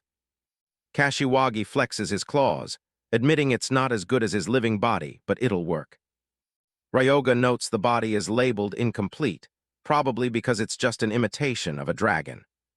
Still, it's a much better starting point than they ever had in the past. Ryoga turns to leave, telling his new partner it's time to move out. He casually calls him minion, which doesn't sit well with the former hero. Kashiwagi stops in his tracks and gives Ryoga a very annoyed look. Ryoga asks what's up, but the dragon man is already over the minion label. Ryoga offers to call him by his old name, but Kashiwagi says he's left that identity behind. He's being surprisingly difficult. Ryoga wonders if the guy's personality shifted during the rebirth. Kashiwagi wants a name that sounds cool and strikes fear into his enemies. Ryoga rattles off some legendary dragon names, but Kashiwagi finds them all too cliché or overblown. He shoots down Arachi too, and Ryoga is starting to lose his patience. He's genuinely considering punching his new 3-star summon right in the face. Suddenly, the dragon man decides the first option, Fafnir, actually sounds all right. Ryoga is already mentally exhausted from the back and forth. He just wants to get going. Fafnir suddenly panics when he realizes he's walking around completely exposed. He looks around at the wreckage of the camp, searching for something to wear. He grabs a large piece of leather and quickly wraps it around his waist. Fafnir finishes wrapping himself in some scrap leather. He feels a lot more decent now. He stands tall, ready for whatever's next. He turns to Ryoga and signals that it's time to move. Ryoga watches him with a sweat drop. He wonders if the guy was always such a handful in his past life. Back at the lab, a loud shout echoes through the night air. Something unexpected is happening inside. Renias Shinya is losing his mind with excitement. He can't believe the dragon corpse is actually moving. Ryoga explains he simply found a soul that fit the body perfectly. The scientist is already itching to take it apart for study. Fafnir is not a fan of the creepy vibes Renias is giving off. He asks Ryoga if he can just punch the guy already. Ryoga tells him to relax since Renias is technically a partner. The scientist calls out to Ryoga, looking for some answers. Meanwhile, the rookie party is heading back to the city to cash in their loot. Ryoga wishes them luck and tells them he'll see them later. With the dragon settled, Ryoga turns his attention back to his next project. His hand glows with a familiar necromantic energy. He starts breaking down the orc chief's corpse with his spirit power. The blue flames lick at the green skin. He wonders what kind of minion he can squeeze out of a boss-level body. Rinneya and Fafnir watch the process with intense interest. Rinneya asks what the plan is for the new project. Ryoga and Fafnir crouch over the massive orc. Ryoga shoots him a devious smirk, asking if he's really that curious about his methods. Rinneya immediately panics. He remembers the last time he helped, he almost lost his arm from all the heavy herb grinding. Even though he's terrified of the work, his scientific curiosity wins out. He starts vigorously pounding away with a mortar and pestle. He can't help but be impressed. No matter what he expects, Ryoga always finds a way to go way beyond it. Ryoga activates his flesh separation skill. He's going to strip the orc down to its bare essentials. The dark energy does the dirty work, peeling away the muscle and sinew with terrifying efficiency. The little spirit, Cronus, pops in to offer some commentary. He agrees that you can never have enough muscle on the front lines. A status window confirms the process was a huge success. The skeleton is in perfect condition, which grants a massive stat boost. Rinneya hands over a vial of high-quality extract. Ryoga takes it, ready for the final step of the ritual. He drips the fluid onto the pristine white bones. The system notes that the high-quality materials will result in a much stronger summon. The ritual finishes, and the new skeleton is specialized specifically for heavy defense. Ryoga is pleased with the result. He's been needing a solid bodyguard to watch his back during combat. The skeleton's feet plant firmly on the ground as it fully manifests. It stands up, clad in heavy armor and wielding dual shields. It's a 2-star skeleton guard. Ryoga gives it its first order. Its only job is to protect him whenever he's busy using life drain on enemies. He gives the skull a friendly pat. The skeleton chatters its teeth, seemingly happy to have a purpose. Rinneya asks why he went with a skeleton this time instead of another zombie. Ryoga explains that bones are lighter and easier to maintain. Plus, unlike zombies that rot away, Ryoga can use his spirit power to mold the bones into exactly what he needs. He emphasizes the need for a bodyguard. Close-range skills leave him way too exposed, so he needs a dedicated tank. Ryoga starts to walk away, mentioning he has a boring errand to take care of. He tells Rinneya to look after the lab while he's gone.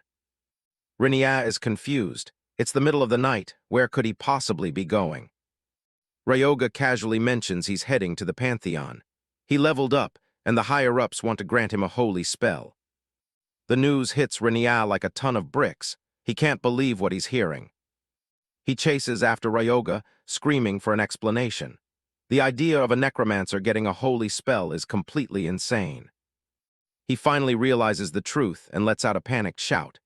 Ryoga, the man raising the dead, was actually a priest this whole time. Ryoga tells Rinneya Shinya that they are heading to the Pantheon.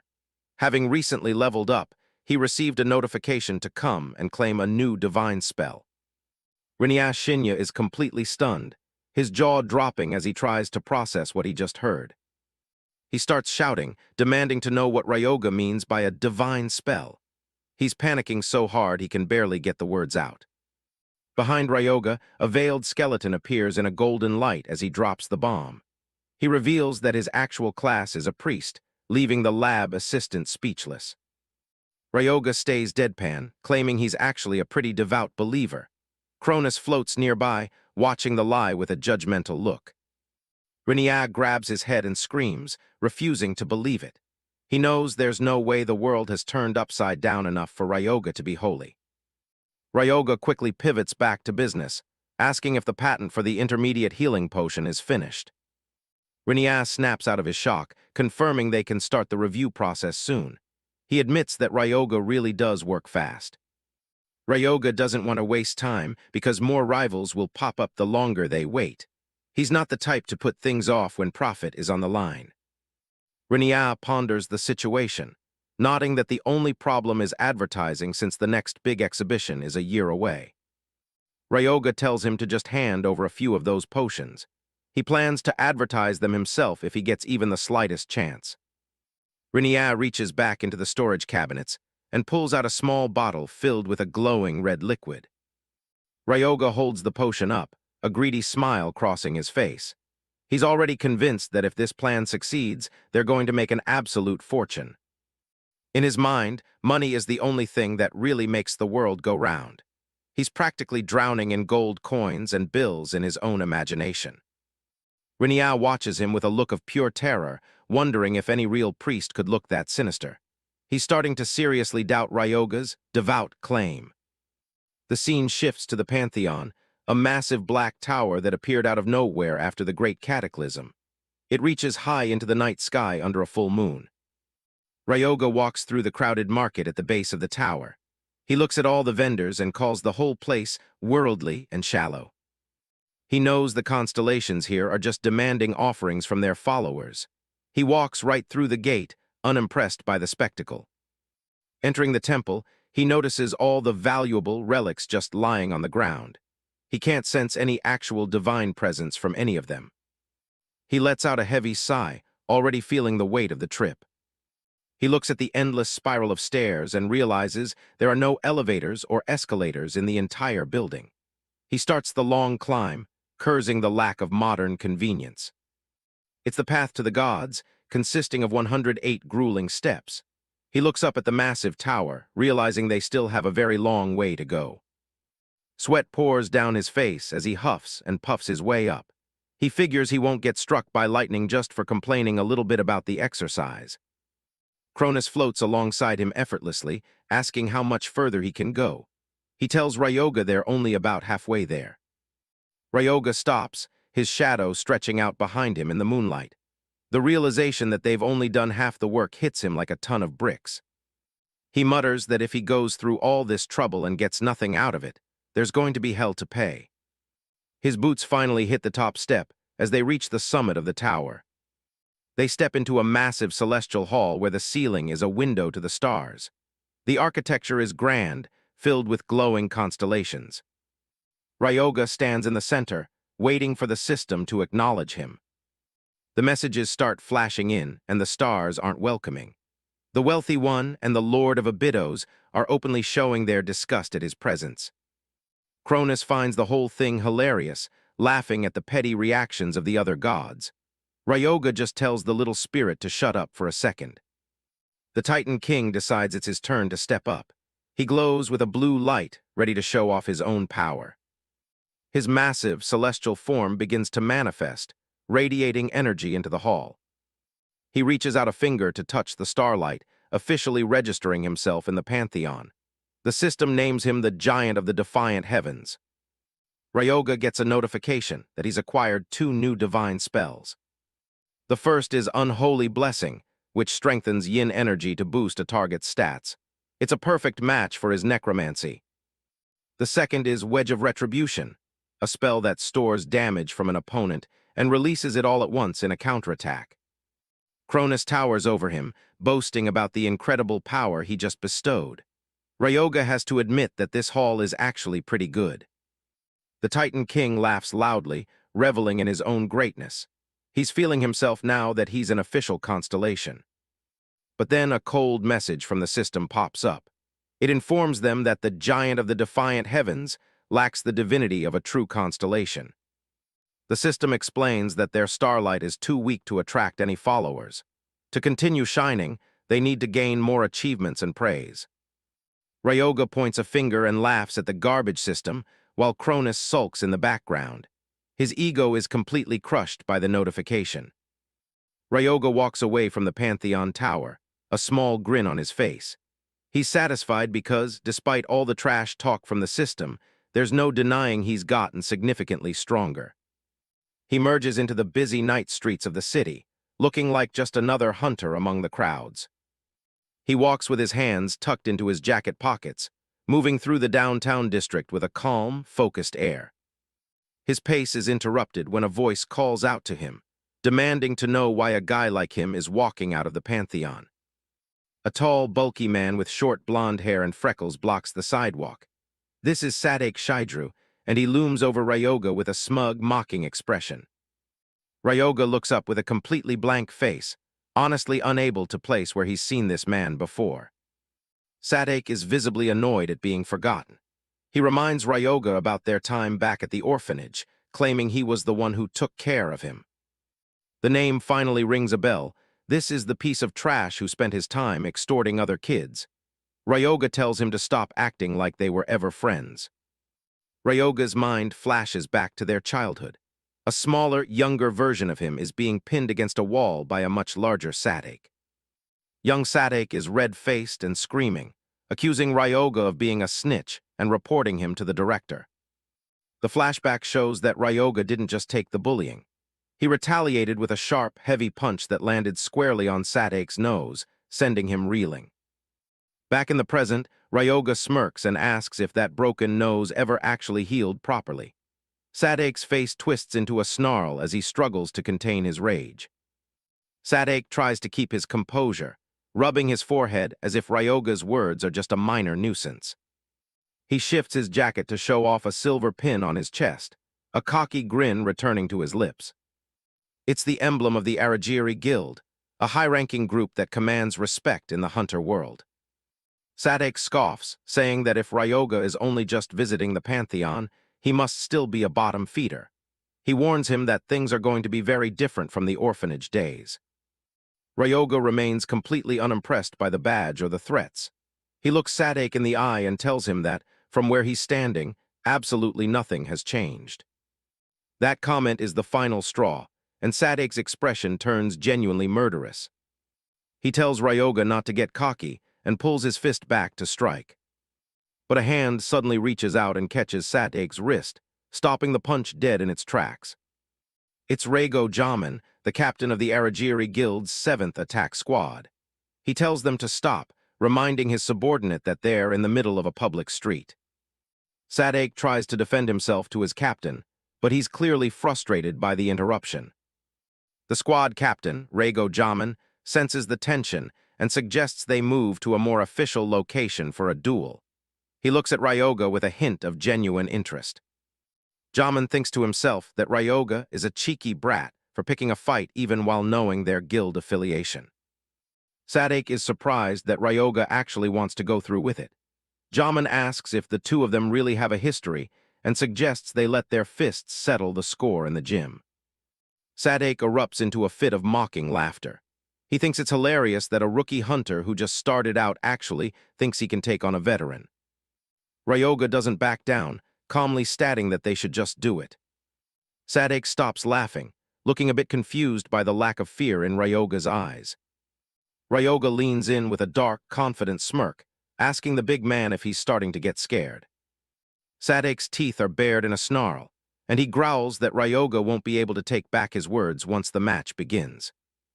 The scene shifts to a gymnasium affiliated with the Aragiri Guild, a large, modern facility for sanctioned duels.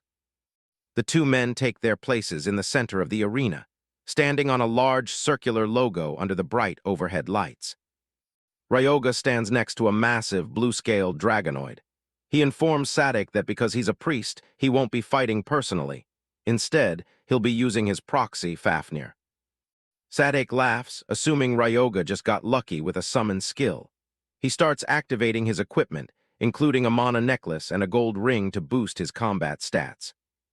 He glares at the beast, convinced that a single summon won't be enough to save a weak priest from a real fighter. The floor of the gym begins to glow with a brilliant white light as the combat system powers up.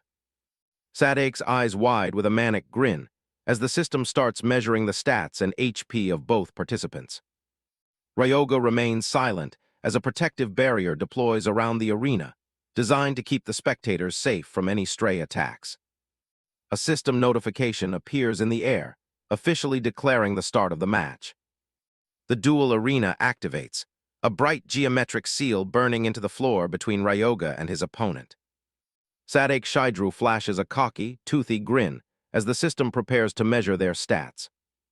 Ryoga Chinen remains stone-faced, while the system confirms that a protective barrier will activate if the fight turns lethal. Sadek leans on his spear, taunting Ryoga and asking if he's so terrified he's about to wet himself. Ryoga just digs a finger into his ear, completely unfazed by the trash talk. The massive talons of the dragonoid proxy step firmly onto the glowing arena floor. The dragonoid rolls his shoulders and clenches his fists, ready to see what his new draconic body can really do. Ryoga watches from the sidelines, telling his summon there's no reason to hold anything back against members of the Aragiri Guild. Ryoga adds a quick condition. He wants to test a few things, so the match shouldn't end with a single hit. The Dragonoid looks a bit disappointed, nodding that keeping his strength in check is actually the hardest part. Sadek loses his patience and charges forward, shouting Ryoga's name as he levels his spear for a thrust. He lunges with full force, his weapon trailing a streak of white light through the air. The Dragonoid effortlessly leaps over the strike, the heavy spear tip slamming into the ground where he stood just a second ago. Sadek's eyes widen in confusion as the summon maneuvers around him with impossible speed. Before the blonde hunter can even reset his stance, the Dragonoid has already circled behind him. Sadek swings wildly, desperately bringing up a past fight where he claimed to have made Ryoga cry. Up in the stands, Reigo Jamin watches with a small, calculating smile, nodding that Sadek's reactions are sharper than they were in practice. Sadek scoffs at the summon's movement, convinced that such a slow attack could never land on him. A massive clawed hand sweeps through the air with a sudden blur of motion. The Dragonoid catches the shaft of the spear mid-thrust, the impact sending out a shockwave that rattles Sadek's bones. Sadek pulls with all his might, but the spear won't budge an inch from the summon's iron grip. The creature looms over him, calling the attack pathetic and mocking the hunter for not thinking about his next move. It growls that if this were a real life-or-death battle, the fight would already be over. The Dragonoid realizes he might have exerted a bit too much pressure, remembering Ryoga's order to hold back. Purple energy begins to crackle around the Dragonoid's free hand as he prepares a heavy strike. He slams his palm directly into Sadek, the force of the blow throwing the hunter's head back and shattering his composure. Sadek lets out a ragged, agonizing scream as the sheer weight of the monster's power hits him. He collapses to his knees on the arena floor, his spear forgotten as Ryoga walks up to survey the damage. Ryoga gives him a cold, mocking compliment, nodding that at least he only screamed for a moment this time. Sadek glares up at him, panting heavily and clutching his shoulder while cursing Ryoga under his breath. Dragonoid stepped in to block the path, stopping that muscle-bound, meat shield from charging toward his master. He was more than ready to feed this blonde giant a world of hurt if he kept acting so aggressive. The blonde guy charged forward with a face full of saltiness, unable to accept that he was being totally outclassed by a mere summon. The summon's heavy foot comes crashing down toward the floor with the force of a falling boulder.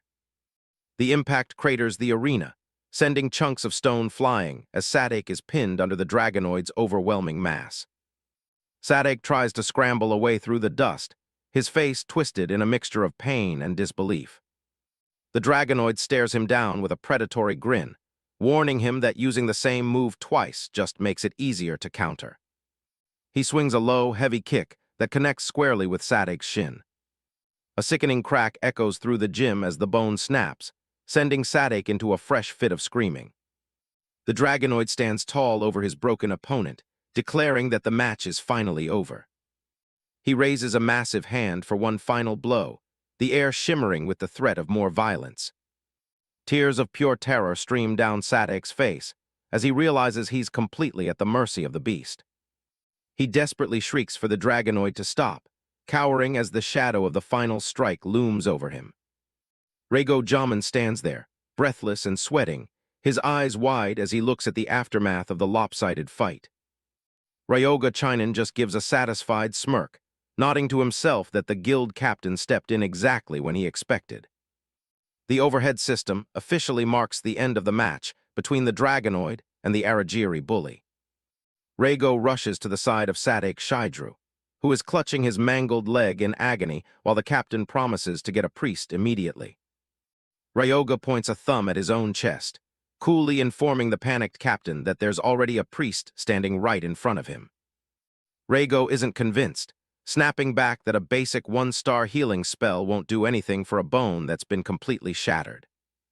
The captain stares Ryoga down, demanding to know how he plans to fix a wound that's severe with such low-rank magic.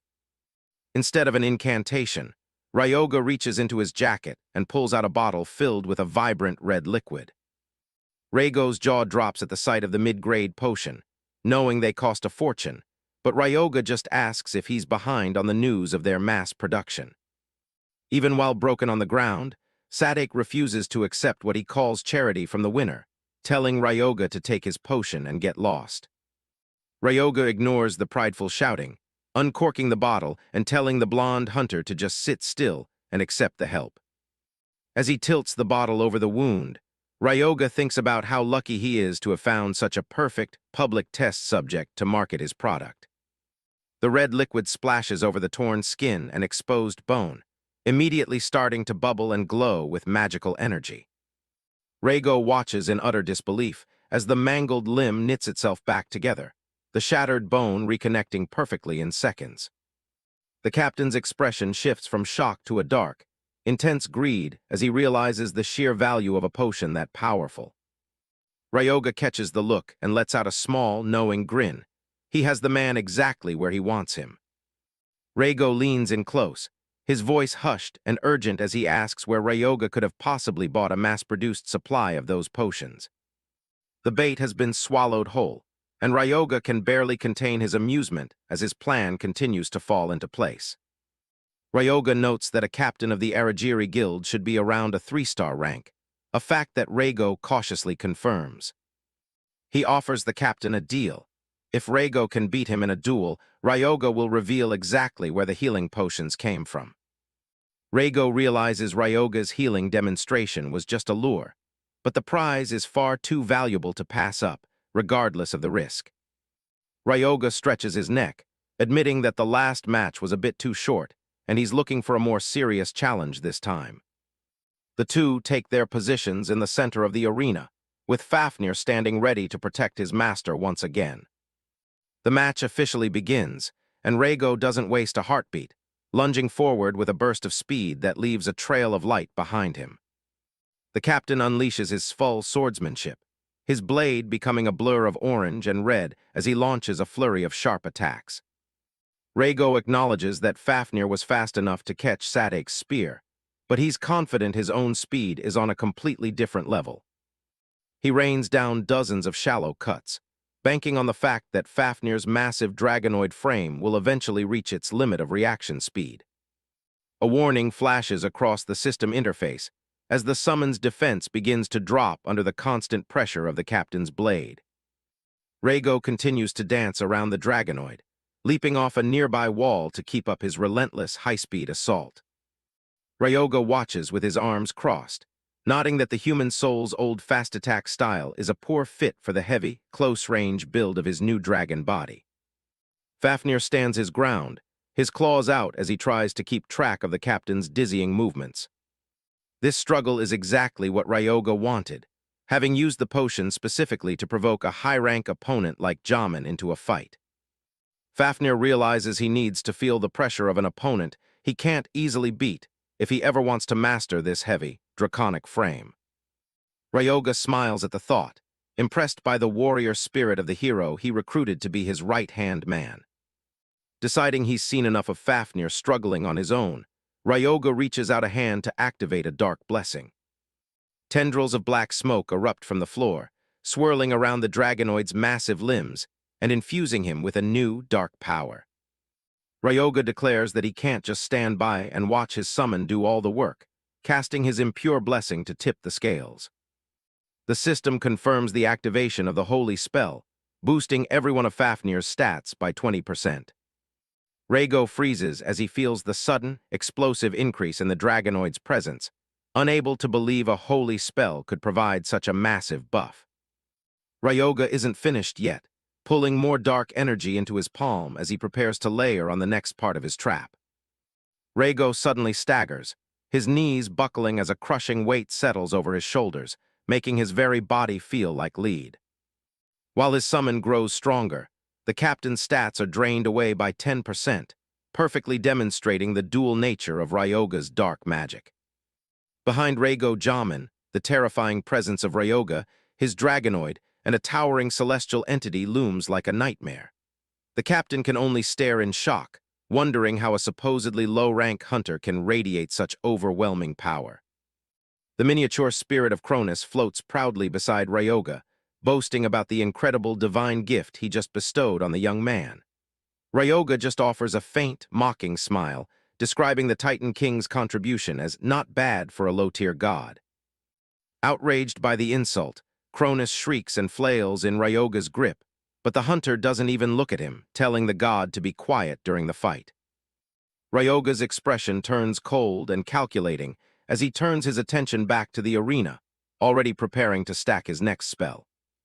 A new system window appears, announcing the activation of Wedge of Retribution, a cruel spell that stores up every bit of damage the Dragonoid takes. Fafnir's blue-scaled body is instantly wrapped in thick, black, thorny vines that pulse with malevolent energy. Seeing his master's brutal efficiency, Cronus folds his arms and tells Ryoga to do as he pleases with the remaining power. A massive, jagged-toothed shadow rises behind the group as Cronus acknowledges that Ryoga has given the perfect command for the slaughter to follow. Rhaego and his shadows strike Fafnir from all sides, their blades sparking against the Dragonoid's hide as the system continuously counts up points for the stored retribution. The captain grits his teeth, pushing through the stat reduction debuff and convincing himself that an elite Aragiri hunter can easily adapt to such tricks.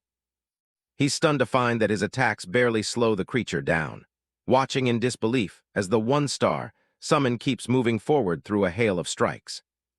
Fafnir takes a heavy blow to his armored arm, the system warning that his defense is dropping while simultaneously collecting more energy for the retribution strike. Ryoga's voice echoes in the Dragonoid's mind, telling the human soul within to stop fighting like a mortal and embrace the tireless nature of his new undead form. Deep gashes open up on Fafnir's torso, but no blood flows, only wisps of dark magical essence leaking into the air. Following Ryoga's command to stop dodging and start enduring, the Dragonoid lunges through the captain's guard, forcing the combat into a brutal, close-range brawl. Fafnir's eyes glow with a fierce blue light as he pulls back a fist that is now heavy with the weight of all the damage he has absorbed. He unleashes a punishing strike right into Rhaego's chest, utilizing the Kennek combat art to start a devastating 10-hit combo. The Dragonoid's fists become a blur of blue and black as he pummels the captain, each strike carrying more weight than the last. The final blow of the sequence connects with a sickening thud, sending Rhaego tumbling backward across the arena floor as he coughs up a spray of blood. Rhaego collapses onto the ground, his health bar plummeting into the danger zone as he realizes he was completely wrong about the summon's rank. Panting and clutching his chest, the captain realizes with mounting terror that a single hit more like that will end the fight and his life.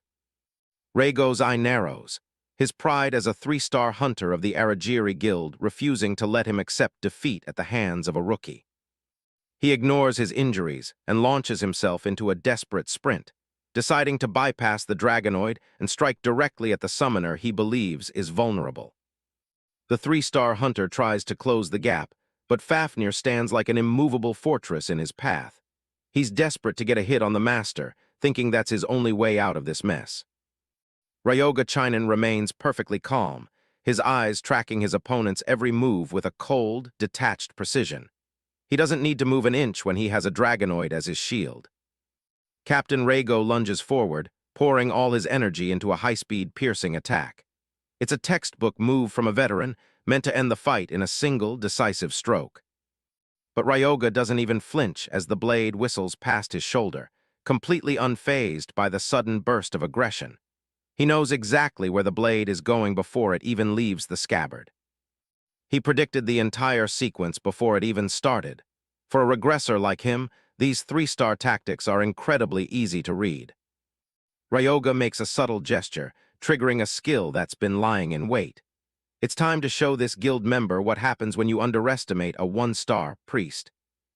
Fafnir unleashes Wedge of Retribution, and the resulting shockwave hits with the force of a tidal wave. Captain Rhaego is sent flying back, his posture and his pride completely shattered. The dust settles to reveal the captain lying motionless on the cracked floor, defeated. A system notification confirms his HP has hit 0, bringing a decisive end to the match. News of the humiliating defeat travels quickly to the towering luxury headquarters of the Aragiri Guild. Inside a pristine office overlooking the city, the atmosphere is chillingly tense as the report is delivered to the top brass. This office belongs to Hakuho Naruhide, a sharp-featured middle-aged corporate executive and the guild's ruthless submaster. As a 7-star hunter, he carries an aura of absolute authority. Hakuho stares at the data, stunned that a rookie could somehow mass-produce mid-grade potions. He's not interested in the loss as much as he is in this potential goldmine. Captain Reigo stands before him, looking pathetic with his face covered in bandages and his head bowed low in shame. He knows better than anyone how badly he messed up. Hakuho leans back, his gaze sharp and cold as he questions whether the potion's performance was actually verified in person. He needs to know if the rumors are true before making his next move. The captain confirms the terrifying reality. A single vial healed his fractured bones instantly, a feat usually reserved for the rarest dungeon drops. He can barely meet the submaster's eyes, knowing that his failure has dragged the guild's prestigious name through the dirt. Every second of silence feels like a death sentence. He offers a formal apology, promising to take full responsibility for the embarrassment he's brought upon the organization. He's ready to accept whatever punishment Hakuho deems fit. But Hakuho isn't in the mood for excuses. He's disgusted that the Aragiri name is being mocked because a seasoned veteran lost to a nobody. The guild's reputation is everything in this business. Captain Reigo stands there in silence, feeling the heavy weight of the submaster's cold, mounting fury. The air in the room feels thick with pressure as Hakuho rants about the disgrace. Hakuho's expression turns menacing as he points out the sheer impossibility of the situation. A 3-star losing to an unknown 1-star is a stain that won't wash off easily. He leans in close, his eyes glowing with a dark intensity that makes the captain tremble in his boots. There's no room for failure in a world where power is the only currency. With a cold dismissal, Hakuho tells the man to get out of his sight, clearly done with his incompetence for the day. The captain bows deeply and retreats as fast as his bruised legs will carry him. Immediately, Hakuho orders his secretary to demote the captain to a regular member and to track down the source of those potions at any cost. He's already planning how to seize control of the supply chain. Hakuho turns back to the monitor, replaying the footage of the fight to analyze how a summon could be this overwhelming. He's looking for any hint of a cheat or a hidden skill. He watches Ryoga Chinan's stoic face on the screen, convinced that a 1-star hunter shouldn't be capable of such a flawless victory. The math just doesn't add up.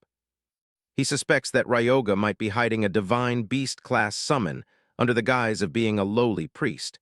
It's the only explanation for that level of raw, destructive power. Regardless of what the secret is, Hakuho wants a full investigation launched into Ryoga's background immediately. He's not going to let a wild card like this operate without being under his thumb. Meanwhile, Ryoga is back at the gym, casually stretching while he waits for the big guilds to take the bait. He's actually looking forward to seeing how they react to his little demonstration. Fafnir stands nearby with his arms crossed, probably wondering why his master is suddenly acting so motivated. The Dragonoid is always ready for a fight, but he's skeptical of the sudden discipline. Ryoga mentions that since Fafnir is a magic fighter, he'd be the perfect instructor to help him sharpen his weapon skills.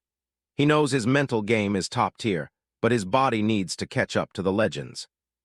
Fafnir looks skeptical as he flips through a book, questioning why his master has suddenly developed an interest in spears of all things. He'd rather just smash things himself. A vision of the hulking warrior appeared, a stark reminder of the peak physical condition Ryoga needed to reach if he hoped to survive the coming chaos. He wasn't training for sport, he was training for survival. In a bit of a comedic moment, Ryoga complains about how annoying it is that enemies always target the weak link first. He's tired of being seen as the easy mark on the battlefield. Fafnir just laughs and tells him to drink more protein and actually train if he wants to stop being everyone's favorite target. It's the simple law of the jungle, even in a world of hunters. Ryoga's eyes flare with a determined blue light. He knows that while his tactical mind is elite, his level 1 body is a serious bottleneck. He needs to close that gap before the real threats arrive. Suddenly, Fafnir's left arm jerks up on its own, catching the Dragonoid completely off guard. It's almost like his body is reacting to Ryoga's intense focus and latent energy. A sharp bonk echoes through the room as Fafnir accidentally whacks himself in the head while trying to get a handle on the practice spear. Even a Dragonoid has his clumsy moments. Well, that's one way to kick off a training session. Fafnir agrees to teach him, nodding that for a weakling, Ryoga is surprisingly fast at picking up new skills. The real work begins now. The Dragonoid tosses a heavy tome toward Ryoga, telling him he'd better memorize every single detail if he doesn't want another headache. It's a trial-by-fire approach to learning. Ryoga catches the book with a steady hand, his gaze fixed on the cover as he prepares for the grueling work ahead. He's ready to turn himself into a weapon. It's a skill book for the Verdian basic spear technique, a foundational style with massive potential for growth. Even a child could learn it, but Ryoga intends to master every nuance. Mastering this is just the first step. Eventually, it'll lead to the legendary Death Spiral, a skill famously used by one of the world's most elite spear masters. The path to the top is long, but Ryoga is already moving. A vision of the legendary spear master gives a thumbs up, representing the years of dedication normally required to master the techniques Ryoga is about to download. Ryoga smirks as he holds the skill book. For a regressor like him, the usual rules of time and practice are just another hurdle to bypass. He activates the Verdian basic spear technique, watching as the glowing energy of the skill data flows directly into his hand and mind. The installation is instant, unlocking 6 distinct combat forms that range from simple thrusts to complex rotational defenses. Ryoga thinks it all seems pretty straightforward. Fafnir slams his massive spear into the floor with a deafening crash, eager to show his master that theory is nothing without a bit of pain. Ryoga braces himself, the sheer power of the shockwave serving as a wake-up call for the brutal training session that's about to begin. The Dragonoid leaps into the air and spins his weapon with terrifying speed, reminding Ryoga that body techniques are only learned through direct experience. Another massive strike shatters the ground, forcing Ryoga to realize that his summon isn't planning on holding back even a little bit. Fafnir looms through the dust with a grin, holding his spear steady as he commands his master to begin the practical training. A sudden thrust creates another massive explosion of mana and stone, leaving no doubt that this is going to be a grueling lesson. The summoner's protector resets his stance, his spear looking like a natural extension of his massive blue-scaled frame. He settles into a low combat stance, his presence alone filling the arena with a heavy, suffocating pressure that forces Ryoga to stay sharp. The spearhead slams into the floor inches from Ryoga's feet, sending shards of stone flying in every direction as he barely manages to dodge. Fafnir scolds him mid-swing, pointing out that constant dodging won't help him master the weapon. He needs to learn how to stand his ground. Ryoga stays light on his feet, his eyes locked on the moving weapon as he narrowly avoids another lethal flurry of strikes. This is taking way too long for someone who just learned the skill. In a rare moment of levity, Ryoga wonders if Fafnir is just holding a grudge for earlier, but the Dragonoid insists this beatdown is purely educational. The Dragonoid lunges forward again, reminding his master that in a real fight, enemies won't care how recently he learned a skill. They'll just kill him. Ryoga grips his practice staff tight, his expression hardening as he prepares to transition from defensive dodging to actively blocking. Fafnir's weapon is a blur of blue and silver, as he tests Ryoga's reflexes with a series of high-speed thrusts across the arena. "Bring it on," Ryoga shouts, finally finding his rhythm and swinging his staff to intercept the next blow. He's done running. He activates the third form, rotational defense, spinning his weapon into a defensive barrier that hums with energy. The two weapons collide with a shower of sparks, and for the first time, Ryoga successfully halts the Dragonoid's advance. He finally got the timing right. He holds the block, his muscles straining against Fafnir's overwhelming strength while he looks for a gap to launch a counterattack. The sound of wood and metal grinding together echoes through the hall as both warriors pour their energy into the clash. Ryoga's determination is finally showing. But Fafnir is faster than he looks, shifting his weight and landing a brutal follow-up blow right to Ryoga's chest. The impact is enough to crack the floor beneath them. The strike sends the wind out of Ryoga's lungs, leaving him gasping for air as he struggles to maintain his footing. He didn't even see the second hit coming. He collapses to his knees, clutching his chest while his vision swims from the intensity of the blow. The gap between them is still massive. Fafnir stands over him with a stern expression, reminding him that a single successful block doesn't mean the battle is over. A real warrior never lets his guard down. Ryoga coughs, frustrated that his perfect defense was so easily dismantled. He thought he had the timing down, but he was only focusing on the first move. The draconic mentor explains that while he stopped the first strike, he left himself completely open for the second one. Combat is a constant flow, not a series of individual moves.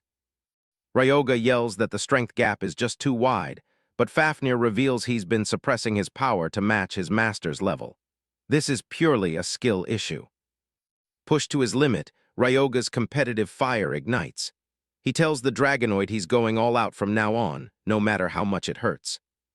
He activates Life Drain not to heal, but to pump absorbed energy into his muscles and artificially boost his physical stats. His body starts to glow with a menacing blue aura. Empowered by the absorbed mana, he charges forward and executes the fourth form, a devastating hilt strike aimed right at Fafnir's guard. The collision shatters the air around them, Ryoga's boosted strength finally allowing him to challenge the summon's raw power. The impact shatters the training mats. He tries to press the advantage with a counterattack, but Fafnir's gaze remains focused, sensing another opening in the master's technique. Ryoga is still thinking too far ahead. The Dragonoid's eyes lock onto his target, his predator instincts taking over as he prepares a finishing blow that Ryoga won't be able to dodge. A split second later, Ryoga is flat on his back again, staring at the ceiling and wondering where his defense failed this time. The gap is still there. Fafnir looms over him once more, critiquing the failed defense and pointing out that he focused too much on the counter and not enough on the initial block. Despite the pain, Ryoga forces himself back up, the life drain aura still flickering as he prepares for the next round. He's not giving up until he gets it right. Fafnir lunges with a series of blindingly fast strikes, demanding that his master get the timing right this time. He's being a brutal but effective teacher. Ryoga's eyes widen as the spearhead comes barreling toward him, forcing his body to react faster than it ever has before. He has to trust his new instincts. The brutal training session ends in a final, high-impact clash of spears that leaves the arena floor pulverized and smoking. Ryoga and Fafnir stand at the center of the destruction, their power level finally beginning to sink. Night descends upon the city, where the neon glow of street signs illuminates the busy sidewalks outside the local eateries. Life continues as normal for the civilians, unaware of the battles being fought in the shadows. Thick slabs of pork belly sizzle on a circular charcoal grill, the fat dripping onto the coals and sending up clouds of savory steam. It's a classic hunter's meal, meant to restore energy after a long day of dungeon crawling. Rookie Tank leans forward over the table, his eyes nearly popping out of his head as he stares at his friend's face. He looks genuinely disturbed by the state Ryoga is in. Ryoga sits with a perfectly calm expression, despite the massive purple bruise covering his eye and the swelling on his cheek. His messy black hair barely hides the damage Fafnir inflicted during their education. "A lot happened," Ryoga says dismissively, picking up his chopsticks as if his face isn't a roadmap of trauma. Rookie Tank can only offer a stunned, sweating response to the non-explanation. As Ryoga eats, his summoner ring pulses with a faint, mocking blue light. Fafnir's voice echoes in his mind, praising the master for surviving the training without fainting. Ryoga grips his chopsticks with a dark, determined smirk that doesn't quite match his casual surroundings. He suspects Fafnir might have enjoyed the legal opportunity to beat him into the dirt. Inside the pocket dimension of the ring, a chibi version of Fafnir is lounging on a beach chair under a tropical umbrella. The Dragonoid is clearly enjoying his downtime, while his master suffers the physical consequences of their lesson. Ryoga keeps his focus on the food, his mind already racing ahead to his next objective. He knows that the path to power requires more than just surviving a few bruises. He realizes that his life-drained skill is far more versatile than he initially thought. Using it to temporarily boost his stats is the key to mastering high-level martial arts in this life. He lifts a piece of meat from the grill, watching the steam rise in the dim light of the restaurant. Relying on simple enhancements won't be enough if he wants to stay ahead of the major guilds. A shadow falls over Ryoga's face as his expression turns predatory and cold. He is confident that with his regressor knowledge and new skills, he will surpass the strength he had in his previous life. Rookie Tank is visibly unnerved by the terrifying look on Ryoga's face, sweating as he tries to keep the mood light. He's starting to realize just how dangerous his quiet companion can be. The mood shifts as Rookie Tank holds up a bank passbook, laughing with pure joy at the 15 million deposit. It's an incredible sum of money for only 3 days of work, and he's eager for more. Ryoga leans back, his bruised face still stoic as he asks if there's been any significant news in the hunter circles. He needs information on the world's current state to plan his next move. Rookie Tank mentions that Haibara has been monitoring HunterNet, the exclusive site for professional hunters. They've heard rumors about mysterious deaths in Kamakura and strange occurrences elsewhere. They go over the list of active gates, including the Kagoshima Gate and a series of murders targeting hunters. None of these seem like the fast track to power that Ryoga is searching for. Ryoga eats slowly, mentally cross-referencing every name and location with his memories of the future. He was hopping for something minor he could exploit before the big guilds caught on. Rookie Tank mentions one more location, the Forgotten Temple Gate located in Wakayama. It's a name that immediately catches Ryoga's full attention. Ryoga pauses, his eyes widening slightly as he realizes the timeline is aligning. He's shocked that a place with such high-value potential remains uncleared this late in the game. Rookie Tank explains that the Horizon Guild has struggled with it for a year, and it's now in a critical state. He's unusually serious as he warns that a mana break is imminent. A diagram illustrates a static gate, a stable portal where hunters can easily thin out the monsters that periodically spawn. These are predictable and profitable for the guilds in charge. In contrast, a fluid gate like the Forgotten Temple is a nightmare where mana density hits 100%. When it overflows, monsters flood into the real world in a catastrophic break. Ryoga stares at his half-empty plate, his mind already calculating the risks of entering a gate on the verge of a break. For others, it's a death trap, but for him, it's a gold mine. Rookie Tank adds that the Horizon Guild has officially lifted all entry restrictions due to the emergency. This means independent hunters like Ryoga can now enter without a license from the ruling guild. They discuss the heavy hitters moving in, specifically the second-ranked Phoenix Guild and the third-ranked Daybreak Guild. These powerhouses are sensing the same opportunity Ryoga is. Ryoga remembers that in the original timeline, the Phoenix Guild secured the legendary dragon scale armor from this temple. It was an epic-grade artifact that made them nearly invincible for years. A menacing, satisfied grin spreads across Ryoga's face as the pieces of his plan finally fall into place. He isn't going to let the big guilds take the prize this time. Ryoga realizes that acquiring the dragon scale armor alongside his new spear skills would be the perfect foundation for his revenge. He looks like a villain plotting his next heist. Ryoga stands up suddenly, slamming his hands on the table and issuing a series of rapid commands. He tells Rookie Tank to contact the rest of the team and prepare for an overnight camp at the gate. They're leaving tomorrow. A pair of massive dragon statues frame a swirling blue portal, the entrance to the Forgotten Temple. This fluid gate is a large dungeon with a staggering mana density of 93%. Outside, a campsite has sprung up as hunters from all over gather to raid the shrine. The Rookie Tank is impressed by the crowd, noting how many people have shown up since the restrictions were lifted. He asks Ryoga Chinen if they should pitch a tent of their own while they wait. Ryoga says they'll be spending their time inside the gate, but the rookie archer is worried their 5 days of rations won't be enough. Ryoga isn't bothered. He's confident he can clear the entire place within those 5 days. Suddenly, the Rookie Tank points toward the crowd, telling the others to check out a certain hunter. It's Asaka Mayuri, the woman destined to become Phoenix's next sword saint. Ryoga recognizes her immediately, knowing she was the one who originally obtained the dragon scale armor here. In his past life, she was a legendary genius, but her career ended in tragedy during a gate raid. The rookie tank nudges him again, pointing out another powerhouse in the group. Over there is Guda Gaishin, a massive martial artist who's participating from the Daybreak Guild. In the future, he'll be known as Iron Fist and recognized as one of Japan's representative powerhouses. Ryoga realizes that all the future celebrities are gathered in this one place for the raid. The rookie tank is starting to sweat, wondering if their party can really clear the gate before all these legends do. Ryoga just turns away, telling him not to worry about them and to just do things their own way. He's already made up his mind. He's the one who's going to clear the shrine and claim that armor.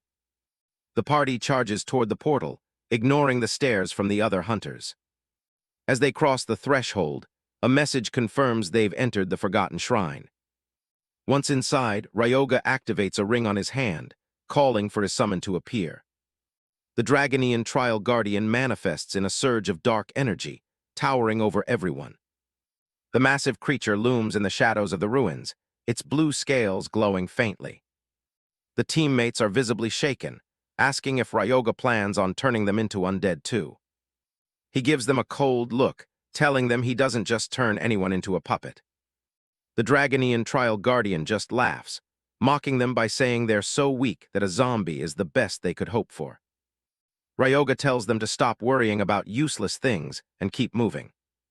Suddenly, the stone pillars and floors of the shrine begin to shift and grind together.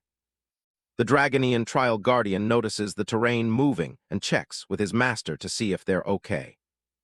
The rookie archer panics, realizing that this shifting landscape means the actual difficulty is 3 stars. The entire internal structure changes once a day, along with all the monsters inside. Ryoga remains stoic, remembering that these characteristics are exactly the same as they were before he regressed. He tells the Dragonian Trial Guardian to take the vanguard as they push forward. The summon is happy to oblige, ready to protect his weak master while buffed by dark thorns. Sunlight streams through the cracked ceiling of the ancient shrine, illuminating the dust in the air. The group stops as the Dragonian Trial Guardian senses something waiting for them ahead. A pair of clawed gray feet step out onto the stone floor, kicking up a small cloud of dust. A fallen cultist emerges from the shadows, its skull-like mask and red eyes glowing with malice. Ryoga keeps his cool, identifying the enemies for his startled team. The cultist lets out a cackle and sprints toward them with terrifying speed. But the Dragonian Trial Guardian is already on top of it, catching the monster mid-charge. The rookie tank finally speaks up to suggest backup, but the battle is already being handled. The Dragonian Trial Guardian seizes a cultist by the face, his massive claws digging into the skull. With a sudden burst of strength, he crushes the enemy's head like it's nothing more than a piece of dry clay. The cultist's body goes limp instantly, the red markings on its mask fading as life escapes. The draconic warrior doesn't stop there, pinning another cultist to the stone floor with overwhelming force. A powerful punch lands with explosive impact, sending debris and shockwaves across the chamber. The rookie tank watches the display of raw power with wide eyes, completely blown away by what he's seeing. Steam vents from the Dragonian Trial Guardian's body as he stands over the wreckage, mocking the weak enemies. Ryoga Chinen steps forward to scold his summon. If the heads are crushed, they can't be raised as useful undead. The brief pause is cut short as a massive second wave of cultists begins swarming into the room. The draconic warrior prepares for the next round, nodding that the enemies just don't know when to quit. Ryoga decides he's seen enough from the sidelines and prepares to take an active role in the fight. He raises his staff of grudges, and a system message confirms his mana consumption has been significantly reduced. Channeling his power through the floor, Ryoga activates bone control to catch the charging enemies. Sharp bone spikes erupt from the ground in an instant, impaling several cultists through their chests. The dark and holy energy infusion eats through the enemy's remaining health at a terrifying rate. Ryoga knows that because of their low attribute resistance, this specific combination of magic is fatal to them. A debuff wave sweeps across the remaining cultists, visibly draining their speed and making them sluggish. The Dragonian Trial Guardian notices the change immediately, as his own stats are doubled by a powerful buff. He charges headfirst into the enemy lines, his movements fluid and practiced from his recent sparring. He smashes into the center of the swarm like a meteor, shattering their formation in a single blow. The summon stands over the heap of corpses, as the last of the cultists are finally dealt with. Ryoga lowers his staff with a sigh, realizing he almost forgot to activate the life drain effect to top off everyone's health. Fafnir reminds Ryoga that without him around, the kid wouldn't even be able to use a skill like life drain.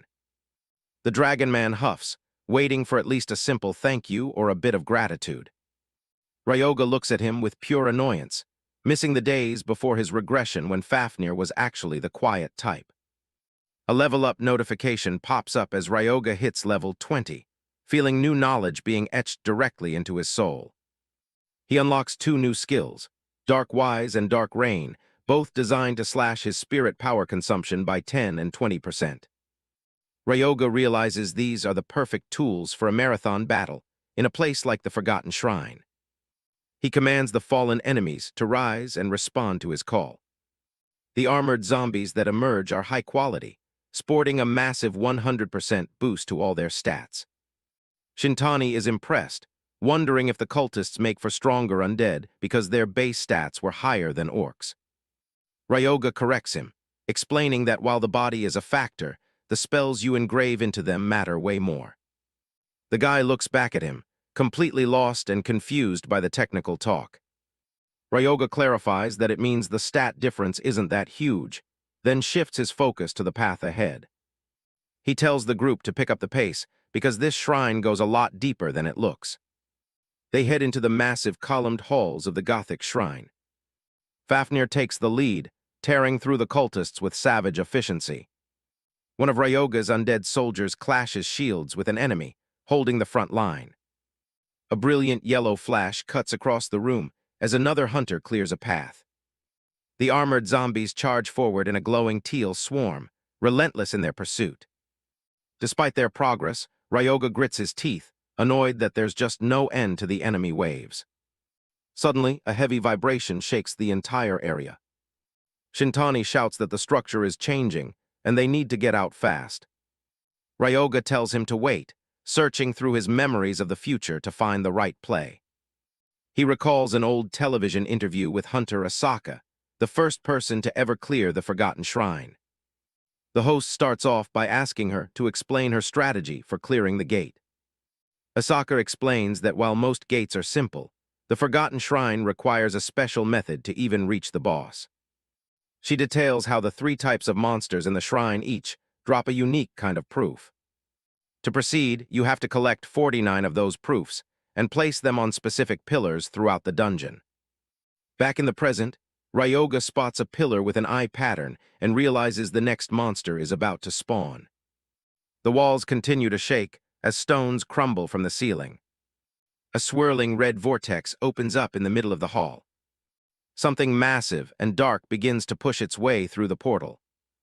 A giant demon eye emerges, surrounded by a mass of writhing black tentacles. The group stares up at the creature as it looms over them. The central eye pulses with a sinister red light, charging up an attack. A massive beam of energy erupts from the eye, tearing through the air toward the group.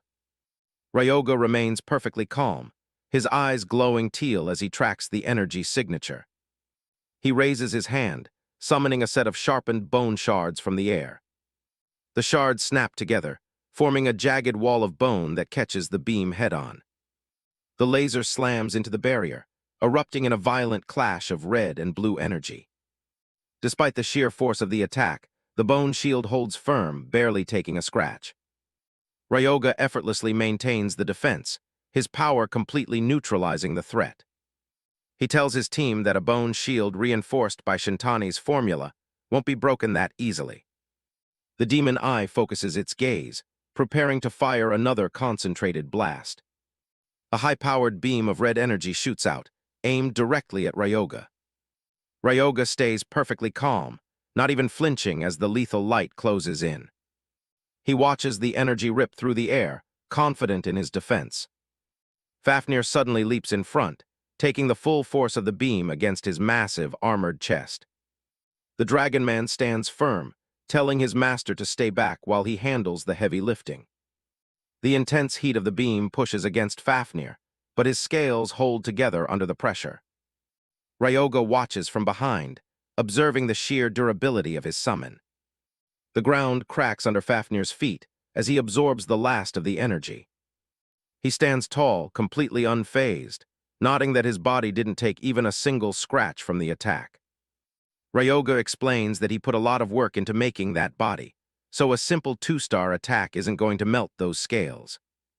Fafnir agrees, realizing he truly has nothing to fear in this fight. He lunges forward at the demon eye, ready to end the encounter. With a massive overhead strike, he smashes the monster straight into the floor. The creature is crushed instantly under Fafnir's overwhelming strength. The Dragon Man asks if he should turn this one into an undead too, but Ryoga says no. Doing that would ruin the loot they need. Ryoga explains that the eye itself is a proof required to clear the gate, and it's useless if it's part of an undead. The group continues deeper, the air growing heavy with dark energy. A strange figure with a smiling white mask watches them from the shadows of the high arches. One of the pillars features a matching, creepy smiling face carved into the stone. A mask mimic suddenly drops down, its spindly black form twitching as it approaches. Shintani is visibly unsettled by the creature's creepy appearance. The mimic unleashes a curse of decay, dark purple mist swirling around the area. Fafnir is caught in the curse, his body beginning to glow with an ominous purple light. A system window confirms that Fafnir's stats are decreasing because of the mimic's ability. The mask mimic lets out a low, predatory growl as it prepares to strike. Ryoga considers using Impure Blessing to counter it, realizing that curses share the same dark attribute as spirit power. A small teal flame flickers on Fafnir's finger as he begins to fight back against the effect. The Dragon Man explains his plan. If the curse is a dark attribute attack, he can just suppress it with a stronger form of dark energy.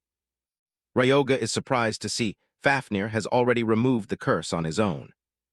He stares at his summon, impressed by the incredible talent it took to figure that out instinctively. The mask mimic lunges, spitting out a blast of purple energy called the Curse of Decay. Ryoga Chinan steps up and places a hand on Fafnir's back, deciding it's time to test a new trick. He activates Impure Blessing, using the Dragon Man as a bridge between his own power and the incoming attack. The mimic freezes midair, its empty eyes widening as the curse starts working against it. Fafnir catches on immediately. His master is pumping holy energy straight back through the curse's connection. Caught in a loop of its own making, the creature begins to crack under the surge of light. Ryoga shrugs it off, nodding that being a saint makes his holy attacks a cheat code against dark types. Massive teal energy spikes erupt from the ground, shredding what's left of the mimic. The fight ends in seconds, leaving Ryoga to casually kick the loot away from the remains. He reaches down and snatches up the mask, the third piece of the puzzle he needs. Cronus mocks his choice in souvenirs, but Ryoga knows this ugly thing is the key to the whole shrine. To reach the boss, you need 49 of each proof, a horn, an eye, and one of these mimic masks. He recalls a future interview, where Asaka explained exactly how to unlock the hidden room. The trick is killing the monsters without damaging the quest items they carry. Ryoga finds the requirement tedious, which explains why no one cleared this place for a year. He keeps his poker face, wondering how Asaka figured all this out back in his original timeline.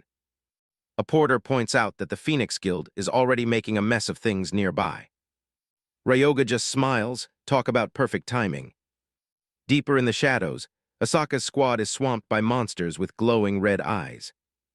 Asaka remains focused, drawing her blade with total precision. She meets a monster's leap head-on, her movements sharp and practiced. Her sword flares with a red aura as she slices clean through the enemy's curse. Cronus is impressed, realizing she used raw aura to bypass the dark magic. Ryoga recognizes it as an option of the Gale Sword, a skill that requires insane timing. He isn't planning on hanging around to watch, ordering his own team to pick up the pace.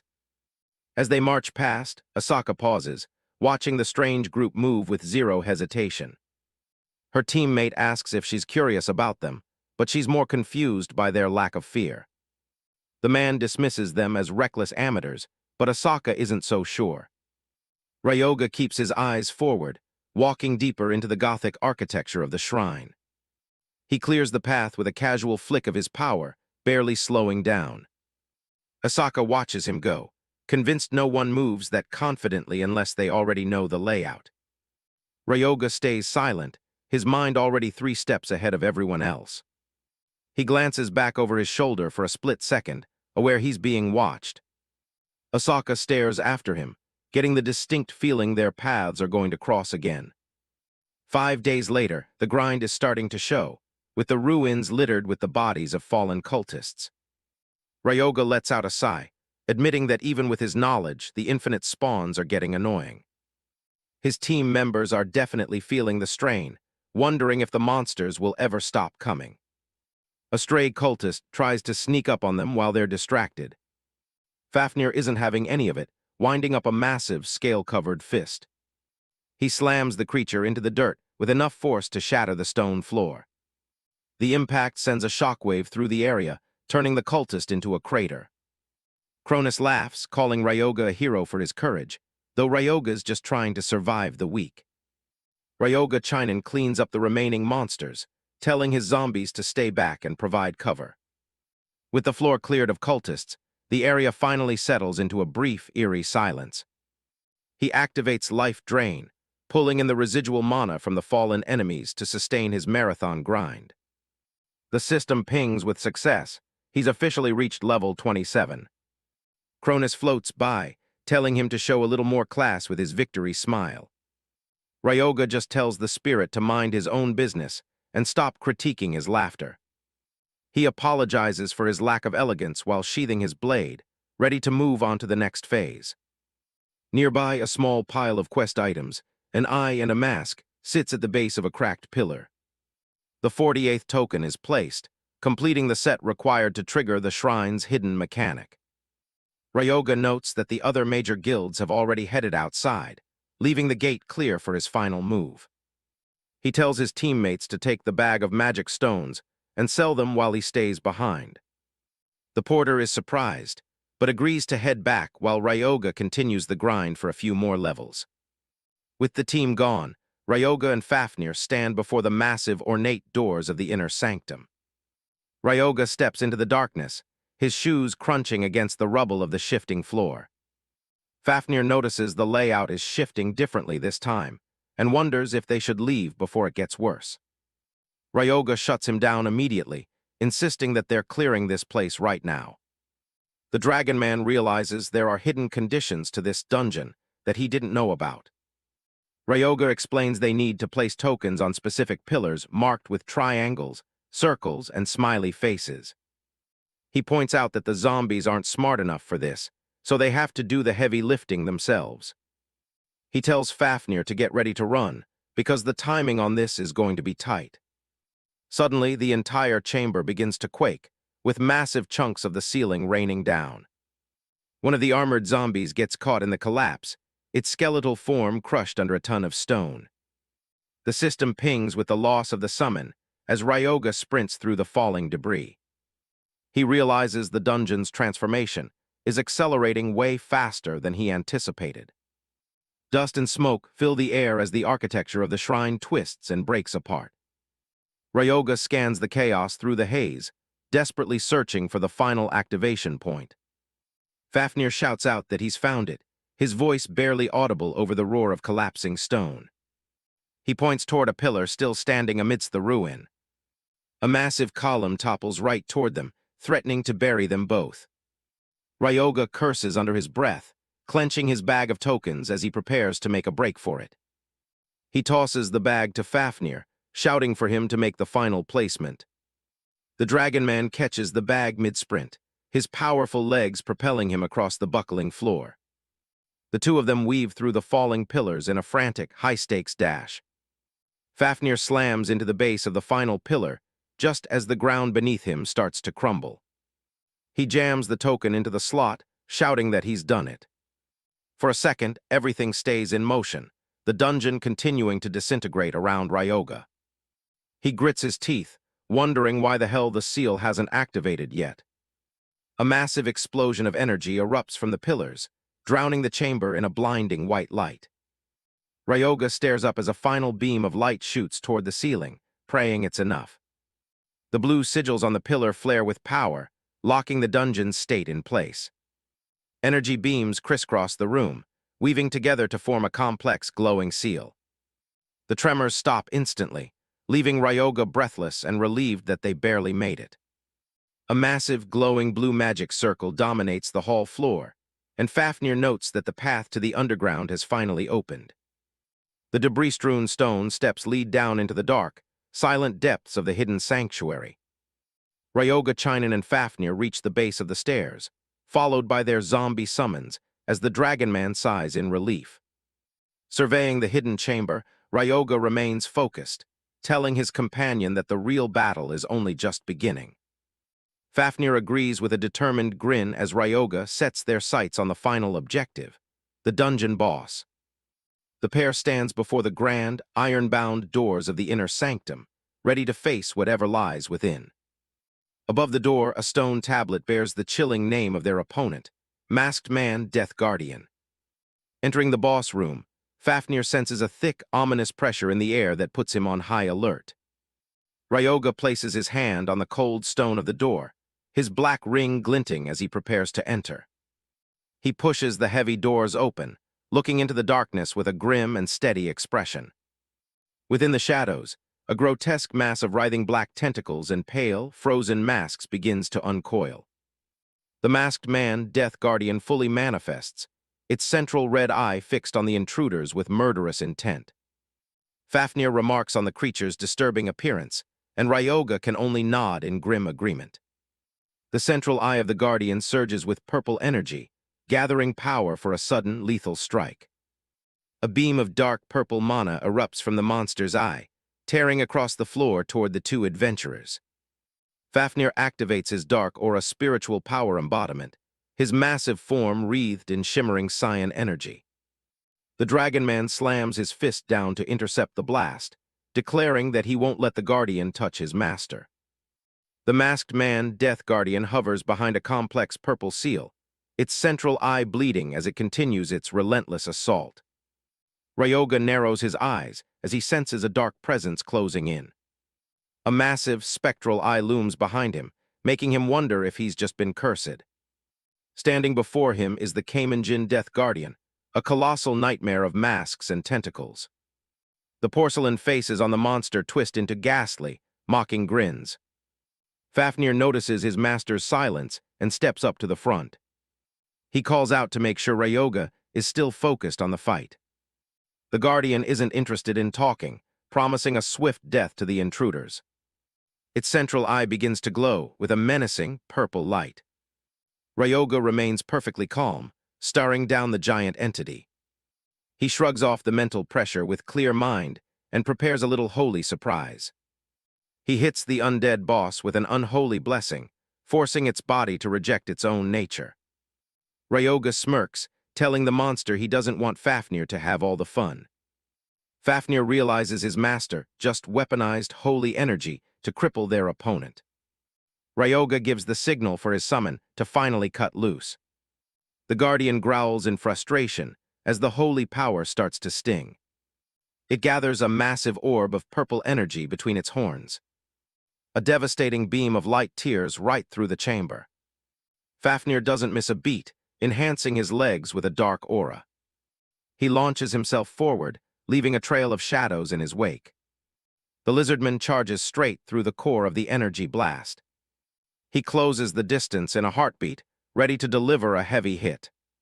The boss screams as it realizes its attack didn't even slow him down. Fafnir continues his relentless assault, a blur of blue scales and claws. He concentrates his mana, turning his fists into iron for extra impact. A single, powerful punch slams directly into the monster's face. The force of the blow sends the Guardian stumbling back. Suddenly, strange purple bubbles begin to erupt on Fafnir's skin.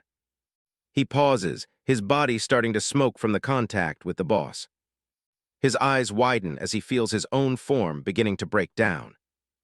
The Guardian's passive skills are literally melting Fafnir's flesh off his bones. Ryoga isn't worried, knowing his hybrid powers have the perfect counter for decay. He casts Impure Blessing again, instantly regenerating Fafnir's damaged body. With his strength fully restored, Fafnir lunges back into the fray.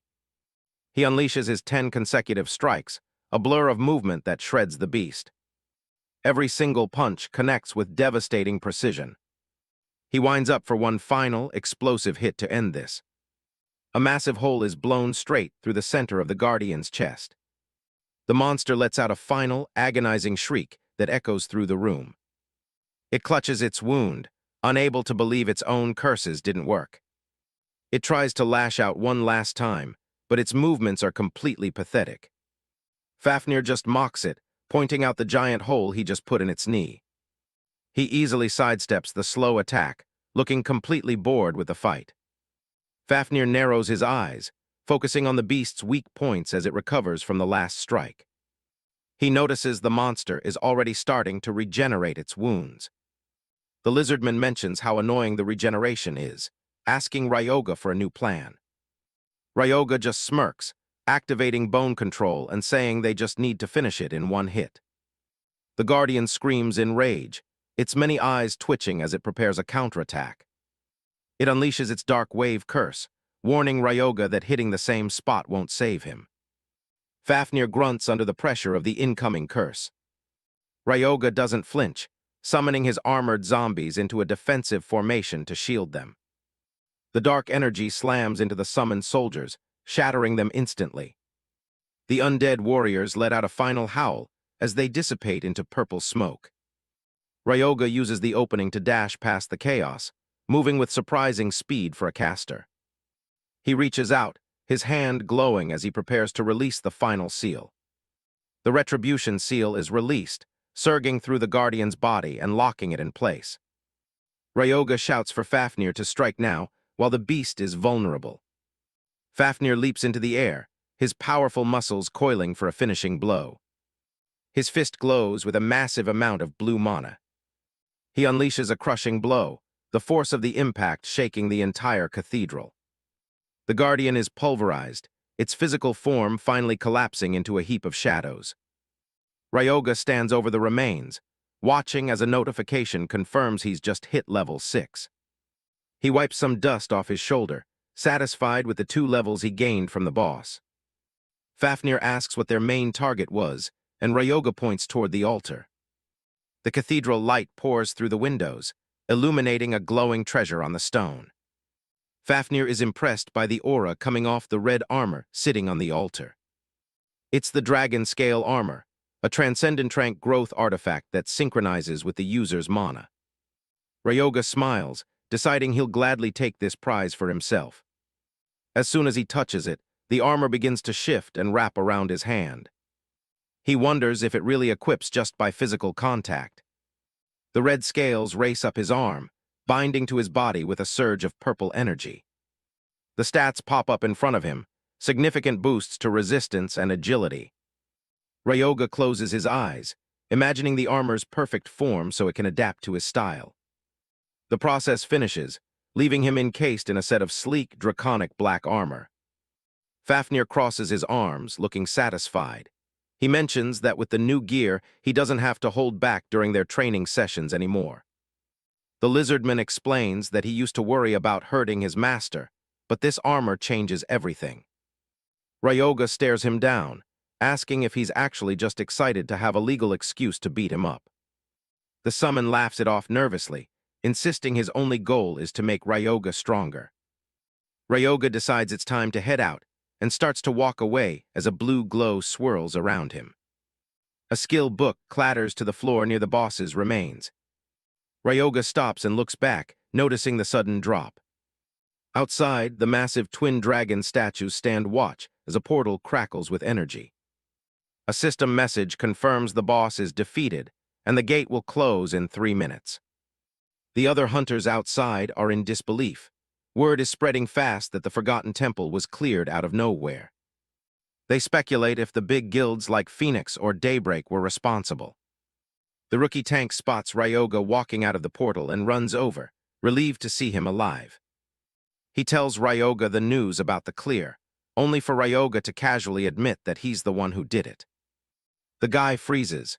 He can't believe the person everyone is looking for is standing right in front of him. He stands there completely bewildered, trying to process the information. He repeats that everyone is currently scouring the area to find the hero of the raid.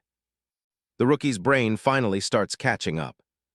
His eyes go wide as the reality of the situation hits him. He starts to shout out the revelation, but Ryoga isn't having it.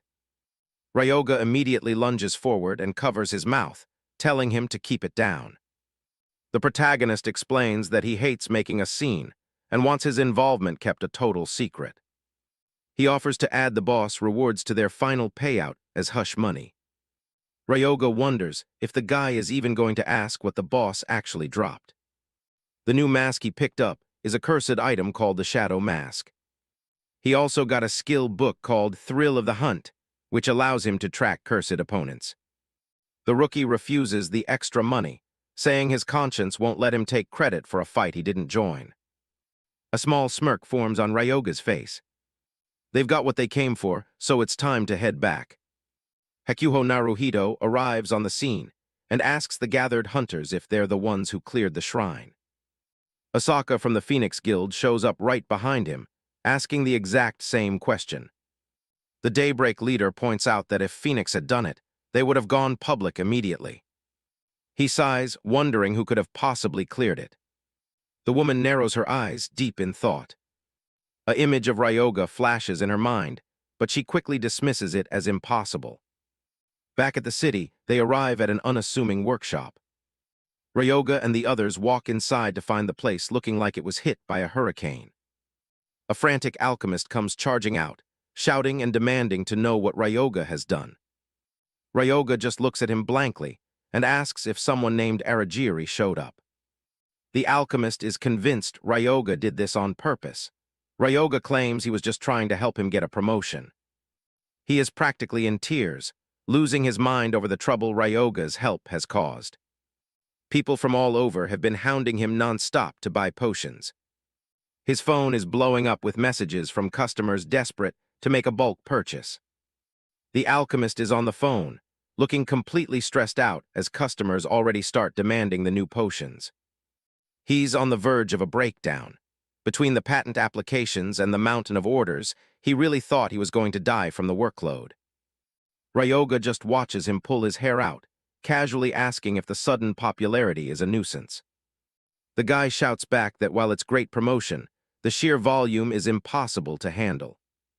Ryoga remains cold, stating that results are all that matter. The alchemist just groans in despair. He asks for a status update. The alchemist admits the patent for the mid-grade potion is filed, and they'll be ready for mass production soon. He then hands over a package, mentioning that the special item Ryoga ordered has finally arrived. Inside is the Darkness Orb, a rare artifact that significantly amplifies mana for those with dark-aligned classes. Ryoga tells Fafnir to stand still for a second. The lizardman looks immediately suspicious of his master's intent. Ryoga presses the orb against Fafnir's chest, telling him not to be so wary. The orb begins to glow, with a malevolent green energy in Ryoga's palm. Tendrils of dark mana surge into Fafnir's body, catching the summon completely off guard. Ryoga explains he's using the orb's power to tighten the link between Fafnir's soul and his new Dragonian vessel. A system notification confirms that the Eldritch Dragon completion rate has jumped up, though it's still not quite finished. Fafnir looks at the orb, confused as to why the process didn't just finish everything at once. Ryoga gives him a chilling smile, mentioning one small detail. If that orb ever breaks, Fafnir will die for good. Suddenly, Ryoga lunges forward, and Fafnir's instincts kick in, causing him to react instantly. Ryoga is impressed. The increased synchronization has noticeably boosted the summon's reaction speed. Fafnir, however, is more concerned about the death contract he just signed. The lizardman clutches the orb to his chest, terrified of even the slightest scratch on the fragile thing. The alchemist watches the interaction and calls Ryoga an absolute demon. Ryoga just smiles. Turning back to the rookie hunters, Ryoga asks them to handle the task of gathering magic stones. They're more than happy to help. Ryoga tells them to keep the boss's massive body intact for later. The tank asks if he plans to raise it as another undead, but Ryoga has different plans. He wants to build a golem. The thought of a massive stone guardian looms in the background as Ryoga considers his options. He admits his level isn't quite high enough for top-tier undead yet, so a golem is the next best thing. But for that, he'll need materials and a skilled alchemist. The alchemist behind him gets a sudden chill down his spine. Ryoga just mentions that he already has a top-notch expert in mind. Ryoga smirks. The pieces are falling into place, and now he just needs the right ingredients. They head to the Saitama outlet, a lawless ruins known as Ground Zero where anything goes if you have the cash. They stop in front of a place called Bar Milky Way. Fafnir asks if he's actually sure about this sketchy-looking spot. He's here to see Madame Shuri, a bar owner on the surface but a dangerous underworld broker in reality. Ryoga confirms he has some business with the manager. Fafnir is surprised to learn his master has a taste for vintage bars. As they walk inside, it's clear the place has been completely trashed. The neon bar sign flickers over the debris. Broken furniture is scattered everywhere. Ryoga notes there was a fight very recently and spots a potential lead on the floor. He walks up to a man in a suit who's been beaten half to death and is slumped against the wall. Ryoga looks down at the guy and coldly asks where the manager is. The man tries to act tough, refusing to give up any information. Fafnir looms over him, making the threat very clear. A few well-placed hits later, the man's resolve completely crumbles. Battered and bruised, he spills everything. Madame Shuri escaped 30 minutes ago, and his comrades are already hunting her down. Fafnir worries that a 30-minute head start will make her impossible to find, but Ryoga isn't concerned. He activates his new shadow mask, triggering the soul chase ability. A glowing purple trail of energy appears, showing exactly which way she went. Ryoga simply says, "Let's go." Ryoga's skill is active, pinpointing the exact path of Madame Shuri's soul trace through the city ruins. Madame Shuri is running for her life, her breathing heavy as she tries to put distance between herself and her pursuers. Members of a mysterious organization are hot on her heels, shouting to make sure she doesn't escape into the wreckage. The emblem of the red spider looms in her mind. She can't believe such a powerful group is personally hunting her down. Beads of sweat roll down her face. She knows all too well that getting on the wrong side of the red spider is a death sentence. Her eyes dart around in panic. She realizes just how dire the situation will become if they manage to grab her. The chase leads her into a dead-end alley where several men in suits are already waiting, weapons drawn. She skids to a halt, finding herself completely surrounded by enforcers armed with pipes and knives. One of the thugs moves in close, towering over her as she tries to catch her breath against the cold brick wall. Their leader, a man with scarred arms, smirks with satisfaction, nodding that she certainly made them work for this catch. Madame Shuri glares at him, her face pale but her expression still defiant even in the face of certain capture. She pulls out a hidden dagger, mana flickering weakly around the blade as she warns them not to underestimate what she can do. The leader just laughs at her attempt, sensing that she's already completely drained of mana. Even with her strength failing, she challenges him to step forward and see for himself if she's really bluffing. She stands alone against the group, the weight of the situation finally starting to crush her spirit. She bites her lip in frustration, knowing she has no way out of this trap on her own. Suddenly, a voice cuts through the tension from above, commenting on the large crowd gathered in such a miserable place. Ryoga Chinen looks down at the scene with a cold, mocking smile, asking the thugs if they're putting on an interesting show for him.